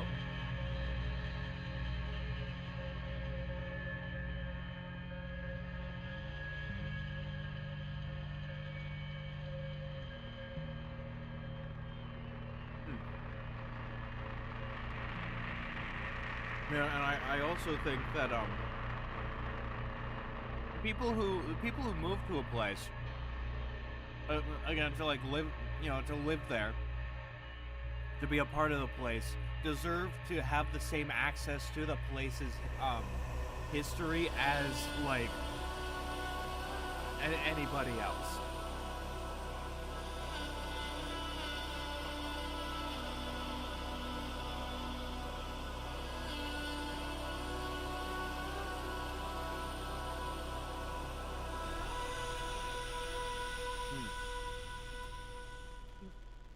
These cookies are great. Oatmeal raisin is my favorite. That's not what I'm eating, by the way, but that is my favorite. I know it's a little bit of a hot-ish take, but I do enjoy a good oatmeal raisin. I always have. Alright, it's telling me that the ad break is over, which is sort of why I was yapping and eating a cookie. Just in case people watching, like, were experiencing ads. I didn't want to say too much while they were gone. It's a woman named Valeria. So I want to give a little bit of context for my thoughts on Valeria as a character. Also, yes, I will keep saying it like Valeria, because it's just so fun to go Valeria.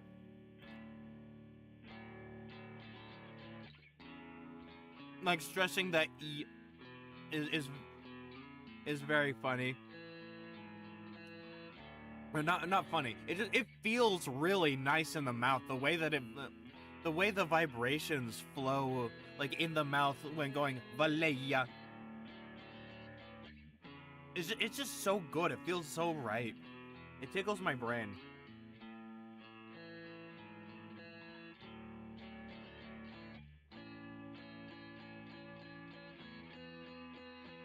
But like, for context on what I'm thinking of for the character of Valeria is, in one of my friend's old D&D games, there's this character named Madame Ambrosia. Oh, you went off my lap? Alright. Love you. She just jumped of her own volition. Alright. Oh, she does that normally, but sometimes my leg falls asleep and then I start slipping. And then she's like, oh no, this isn't comfortable anymore, and gets off, but no such thing happened.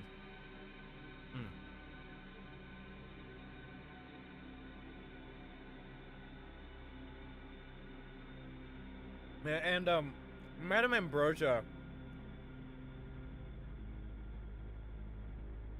sounds like a whale island or whale owning / owner. I can work that in. You know what? No, you've given me an idea. You've given me a powerful idea.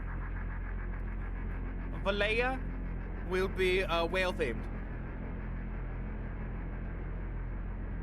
Not a whale person, but whale themed, because I already established she's a human woman.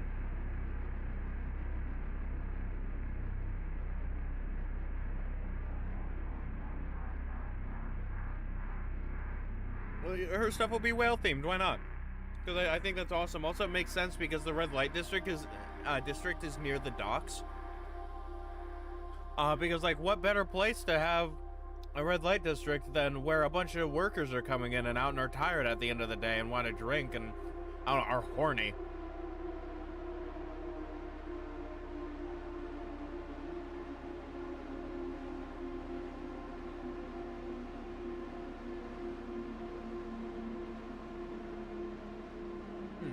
Cookie done.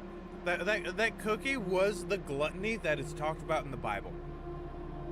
Like, Madame Ambrosia is this sort of brothel owner, but imagine the idea came, we joked about it's Ambrosia's flying brothel, sort of like Howl's Moving Castle.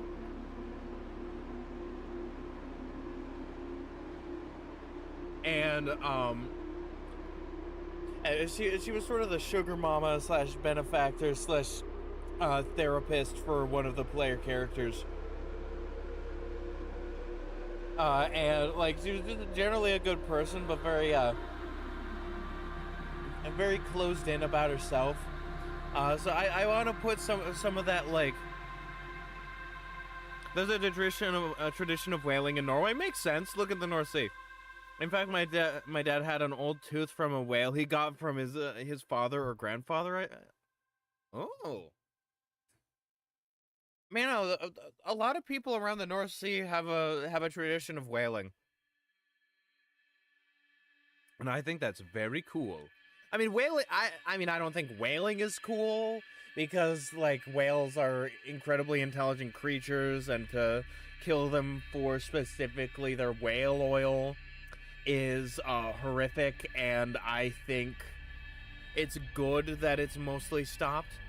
But it's very cool that your dad got an old tooth. That tooth is very cool and awesome, and I think it's good that your dad got it.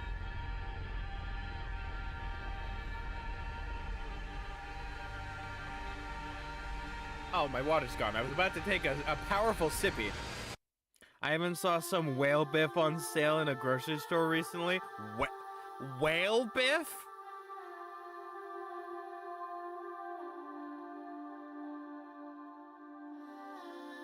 Oh, whale meat. Sorry, I was like, Biff? Like the guy from Back to the Future?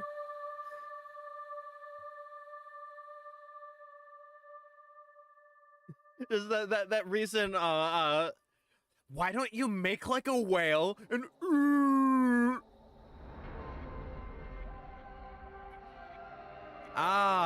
okay, yeah, no, makes sense. Taste Atlas. Oh, it's a northern Norwegian thing. Hvalbiff is a traditional dish consisting of whale steaks. Fresh whale steaks are usually fried and seared over high heat on both sides.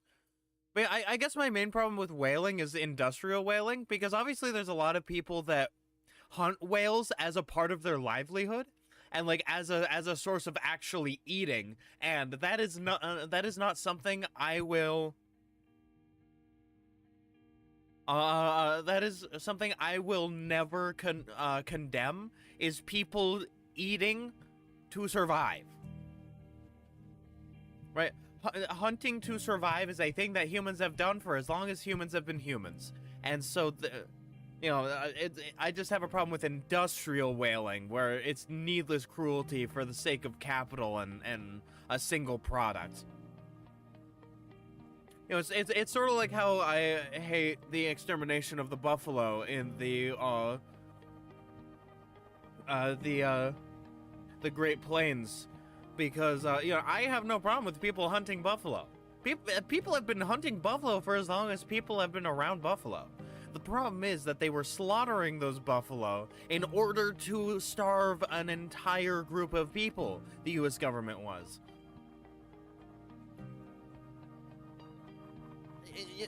Same thing.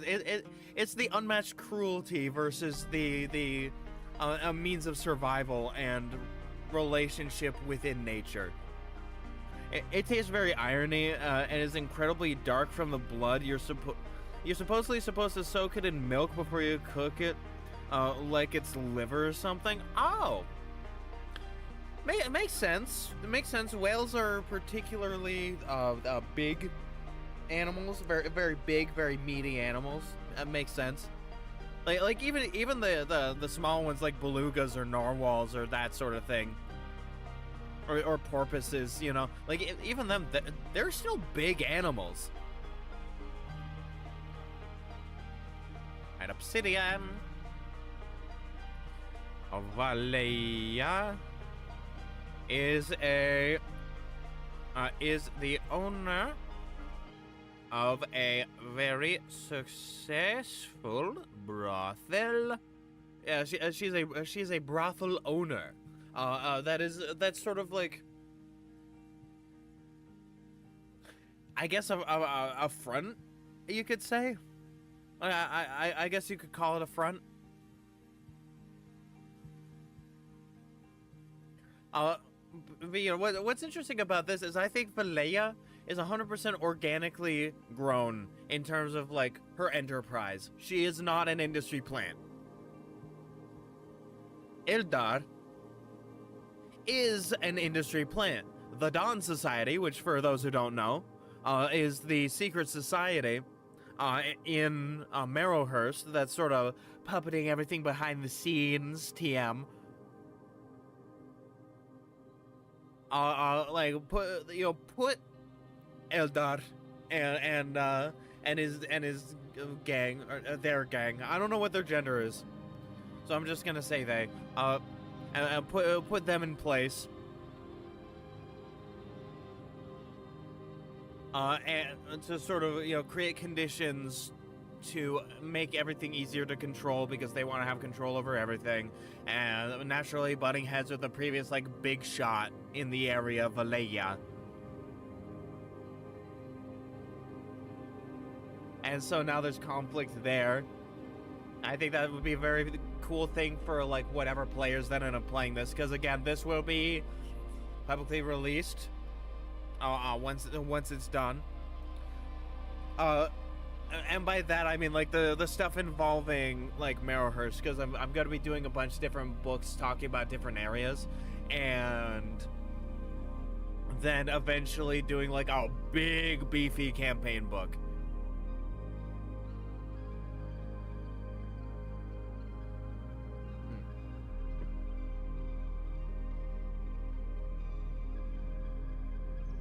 Traditionally, it's a male name, but traditions are traditionally for people who can't think for themselves. I mean, yeah.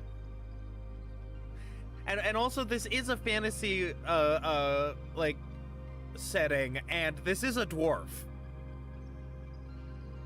So, who knows? Maybe I'll figure it out later, maybe I won't, and they'll just still be they. Who knows?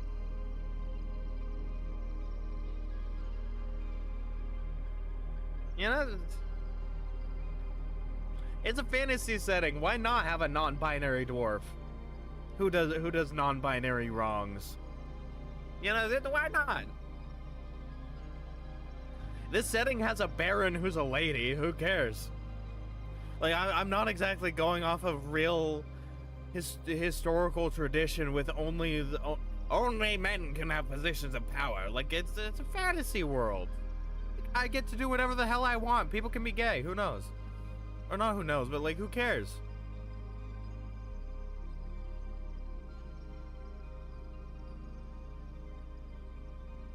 In this setting, being a baron is more about the role you play than what gender you are. So there's the equivalent of a baroness could be taken up by anybody. For instance, Baron Murbok. Her husband takes on the role of a baroness in terms of society. So again, who cares? The wokes are at it again. They're making the evil, tyrant, ruthless gang leader non-binary. They can't keep getting away with this.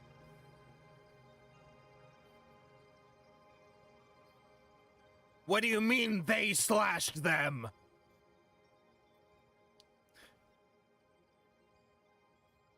If you can go Discworldly and make all dwarves present male and have dwarf courtship with a legendary game of trying to discreetly find out what's in the other dwarves, Master Smith male. Exactly. Trying to figure it out. I mean, on one hand, yes, but also on the other hand, I know some people personally who want to see some big dwarf titties. And so who am I to deny them their dwarf titties? They're in their masterwork mithril bodices, working the forge, Who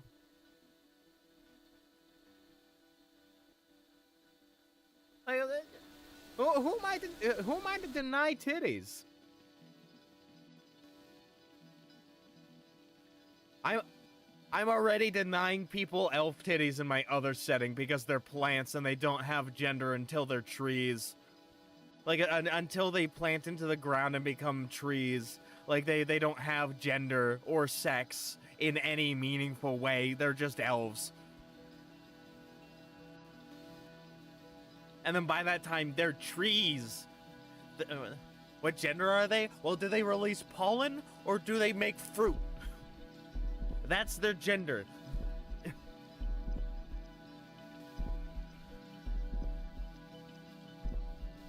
Have you seen the usual dwarves' calorie intake? Even man dwarves have breasts. They just don't lactate. They only don't lactate because they're cowards.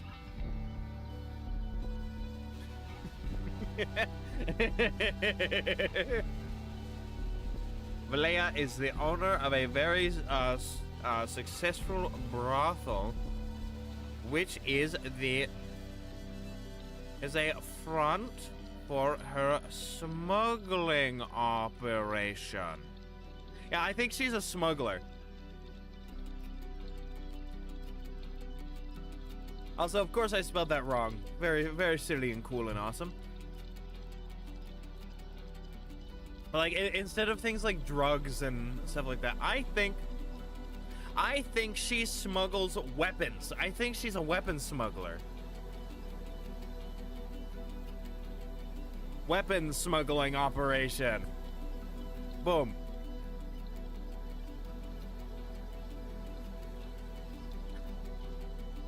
Puddles of milk are a slipping hazard in a dark mine. Oh, of course. Yeah, no. It's not that they can't, it's that they choose not to. Alright, I understand. I didn't understand. I didn't realize your game. My bad.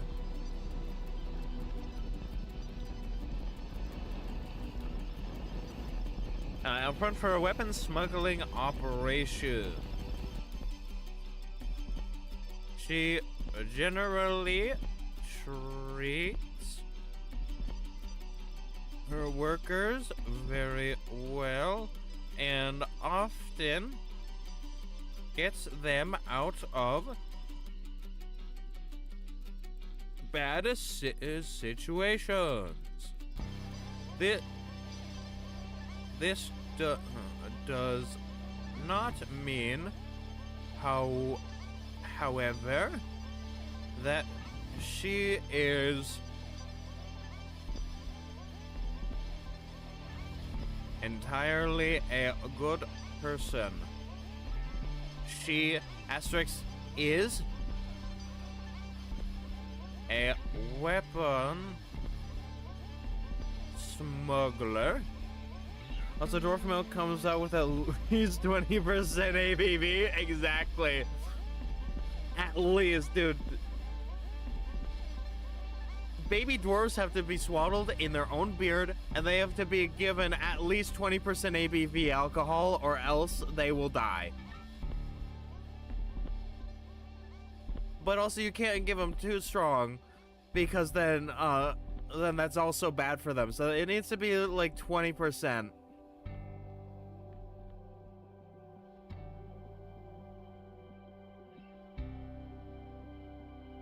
It has to be at least 20 proof is 20%, right? Hold on. What percent is 20 proof? What percent alcohol is 20 proof? If a beverage is 10% ABV, it would be 20 proof. So it's like what, 40 proof? Something like that?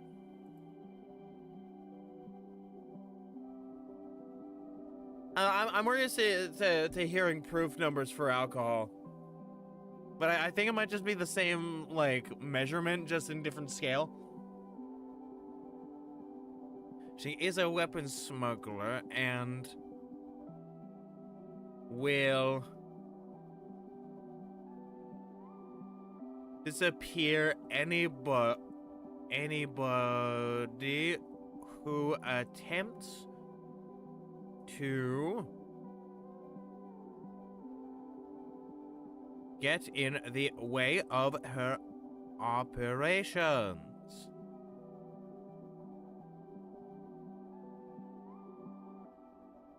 There we go. I like that she's not all good. You know, she will still disappear people and do horrible things to them if they get in the way of her weapons smuggling operation. It's just that she's not Ildar.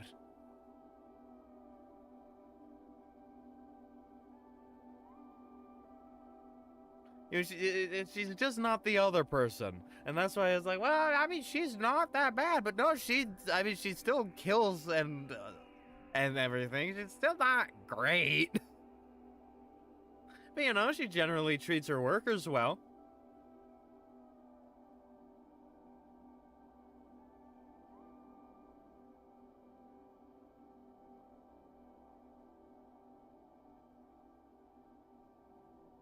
A mysterious object fell, and I don't know what or where it is.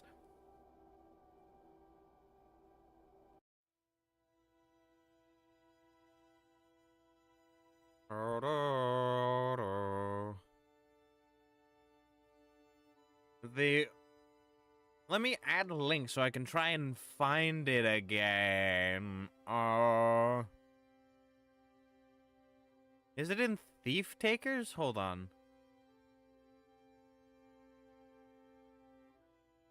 Wait, no, there's no, The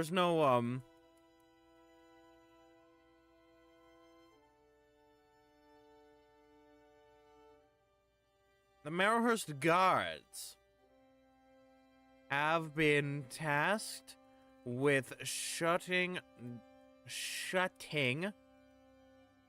down her operation, though it seems as though they haven't. No, they can't.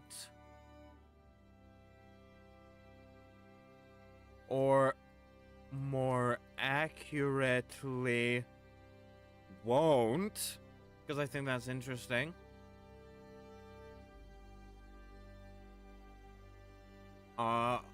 Go through with it.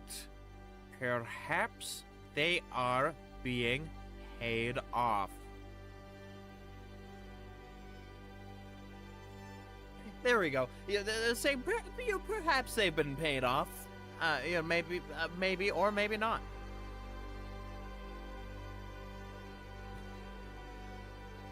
Oh, I want to see if I can find the baby dwarf image I was talking about earlier.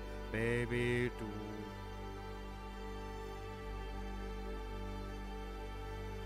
Meme. Found it.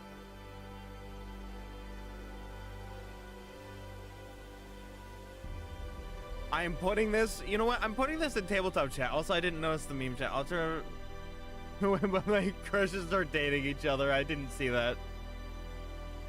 I don't know, exactly. I'm putting this in tabletop chat, not meme chat. You know what? This is valuable information.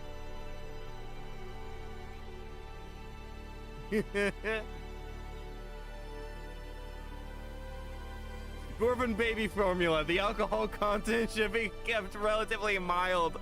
70 to 90 proof is recommended.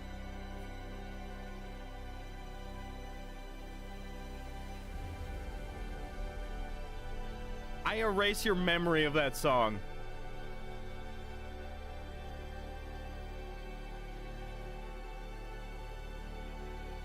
Swaddling a dwarf infant with its own beard will have a calming effect. Continue swaddling for 3 to 4 months after delivery. I love this image so much. I wonder who the artist is. Do they have their credits on the image? I want to know who drew this.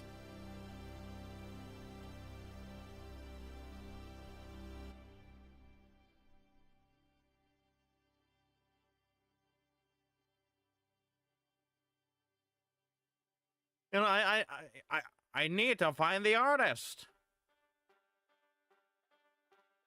I will figure that out eventually. Maybe they'll have it on like Know Your Meme or something.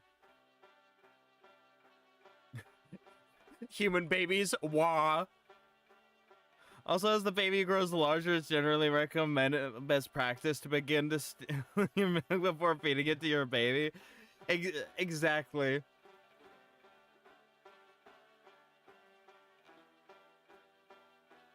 Exactly. Baby elves can just be thrown to the wolves. It's fine. They'll find their way back. I think it's a really funny idea to go, yes, the prim and proper elves. Yes, of course. How do you take care of your children? We just send them to the wolves. Thank you, Nightbot. Very cool. I appreciate everything you do. And then they have to find their way back home, and if they die, they die, and if they come back, we celebrate them with festivities and much feasting on things like leeks and quinoa and bok choy. Many leafy greens, maybe some hearty tubers.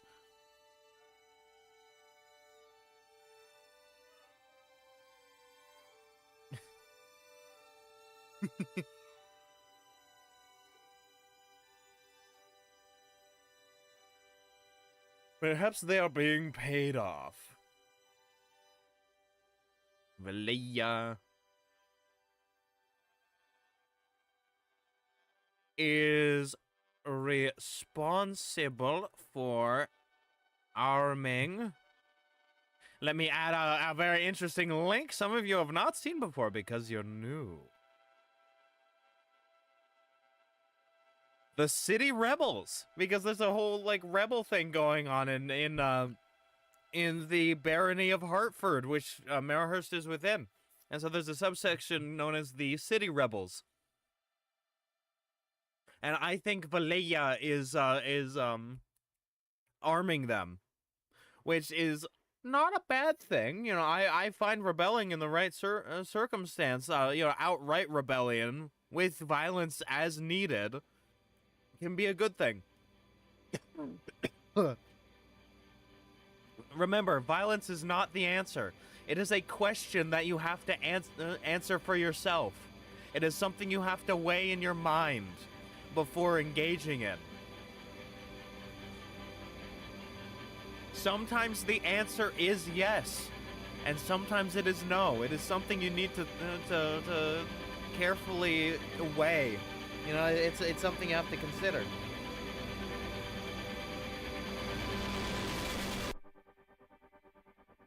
The City Rebels, who have gotten significantly bolder as of late. You can tell I've been reading a lot of Victorian-era literature because of how I'm typing. Thank you, Victorian folklorists, for cataloging beliefs on fairies, but also fuck you for saying, yes, the old beliefs that are heathenish and evil and bad and backwards, and we're so much better for believing the words of Jesus Christ. It's so sad. It's just sad. It's sad reading stuff like that in books that are like cataloging the historical beliefs of their own people. You know, in many cases, in terms of like actual region, like that is stuff that like people long ago in my family probably believed in. Maybe some of them still do, like back in, I don't know, fucking Nottinghamshire or somewhere.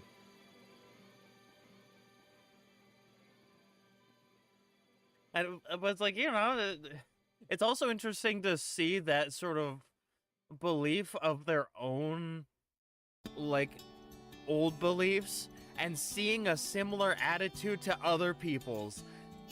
The call is coming from inside the house.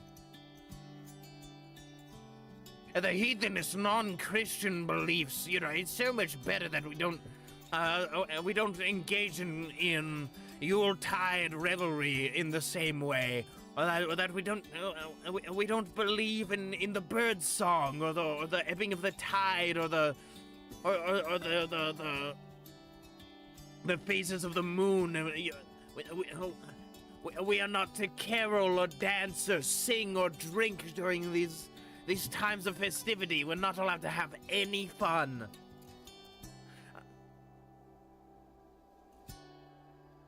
And I think that it's good that we're not allowed to do that. Thank you, Pope. I think it was Benedict. It was one of the Benedicts.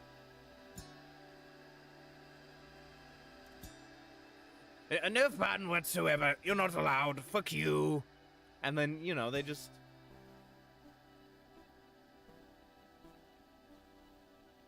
it's sad. It makes me sad. Because a lot of these beliefs are beautiful, and a lot of them hinge on the ancient rite of hospitality, where and like keeping at your word and like all these sorts of things, and making sure to properly pay people for a day's work, and like beliefs that the reason why hair gets matted in the night is because fairies are frolicking in your hair.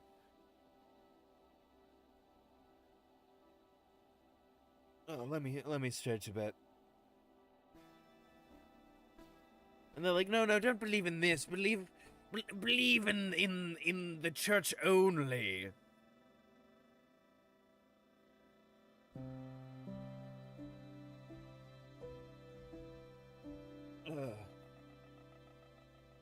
I've been going through a process of trying to... Oh, gotta go by? Alright.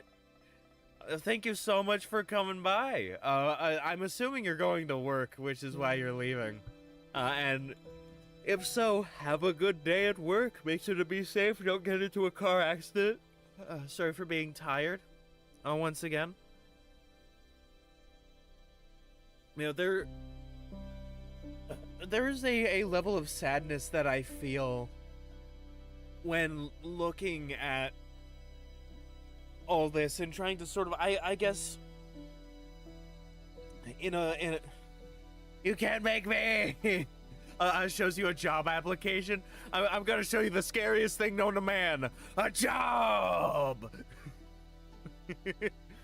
But yeah, like I'm trying to find a sense of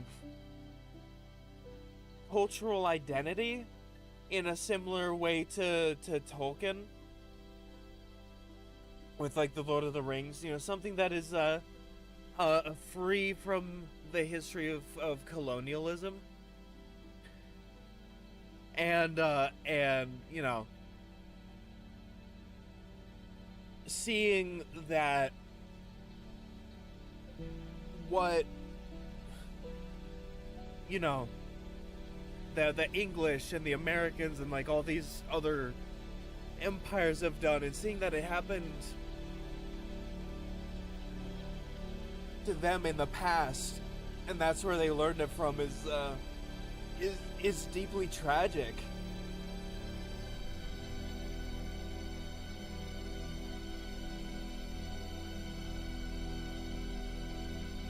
And the fact that it's still affecting like everybody's identities is, you know, it's a tragedy.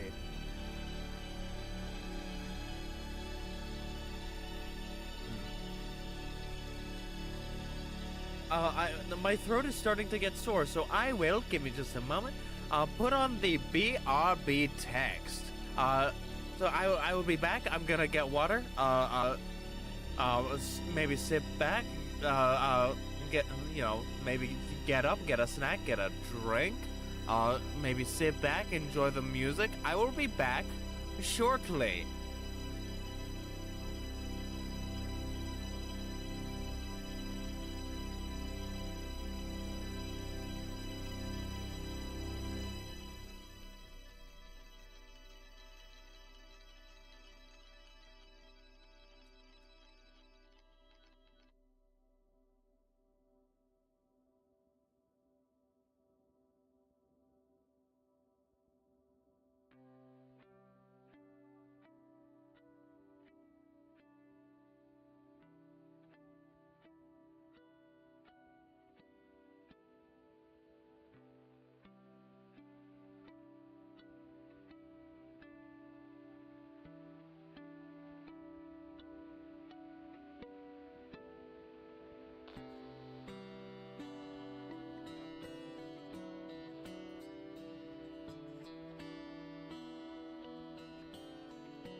I have returned. Let me get rid of the BRB text on both YouTube and on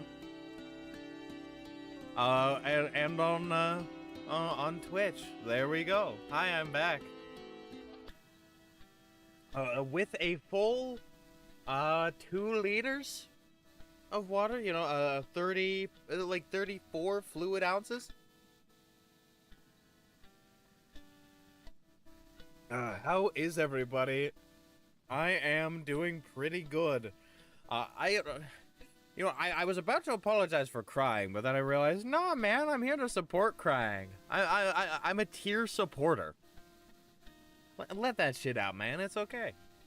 You get to feel emotions. Man, you know, there's a deep tragedy to seeing that, like, not only have I lost a lot of history and I'm still affected by that, but that, you know,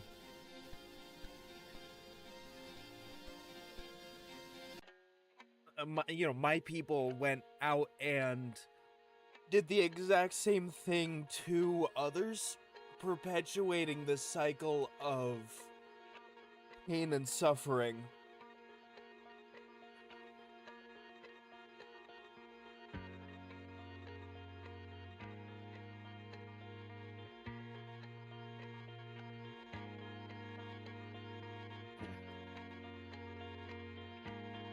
All right, there we go. More water.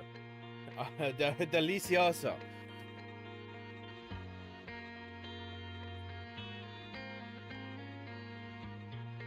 Alright, it is getting to be the heat of the day. It is, let me look at the temperature in Celsius for those who use it. I don't know. It's like 76 degrees Fahrenheit. 76 degrees F2C. It's getting to be 24. You know, 24 degrees. No, not too bad, but you know, it's starting to heat up a little bit. Not as hot as it was yesterday. If I remember right, it felt incredibly hot.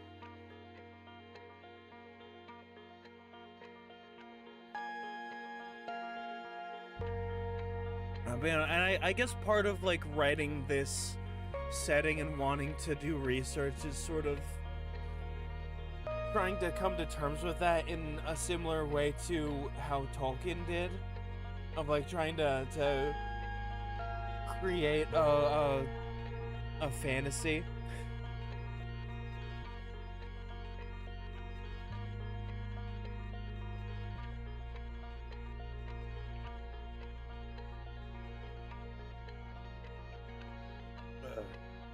You know, at the same time not glorifying it, because glorifying your history is a very dangerous game.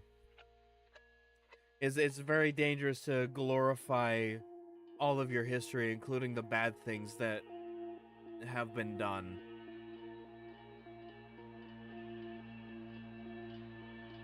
You know what I'm gonna do? I apologize that I didn't do a lot of actual like writing today. I was so busy talking with people and then looking at like the fun homebrew stuff by the hands of the engineer. And I have a tabletop role-playing game session to get to today. So I apologize. I will be doing my ending read now. I have been Bajongles. You can find me over here on Twitch Tuesdays, Fridays, and Sundays, noon Pacific Standard Time. I'd much appreciate a follow. Speaking of follow, you can follow me over on Blue Sky and Tumblr, both at BigBoyArt1, username Bajongles. And if you'd be so kind, I'd much appreciate it if you join the Discord. It's ! Discord in the chat, or if you're on YouTube, it is in the description down below. And speaking of YouTube, hi YouTube. If you like my stuff, make sure to like and subscribe. We will be back on Sunday to finish the wonderful game of Far Cry 5. And then I will be on the Discord on Monday to do multiplayer Monday. And then, Tuesday, we'll be starting a brand new art piece for One Piece fan art. Which I'm very excited about. I don't even know who we're gonna be doing yet. Let me look at who we're gonna be doing. The answer is your mom, your dad, and your non-binary third parent. Yeah, that's right.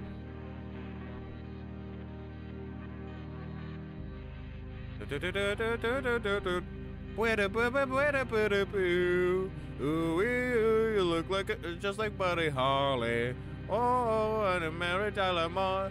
I don't care what you say about us anyway. I don't care about that. Okay, so it's Soro. Oh, Accent Morgans. Ririka? Oh, Ririka is Rika's mother.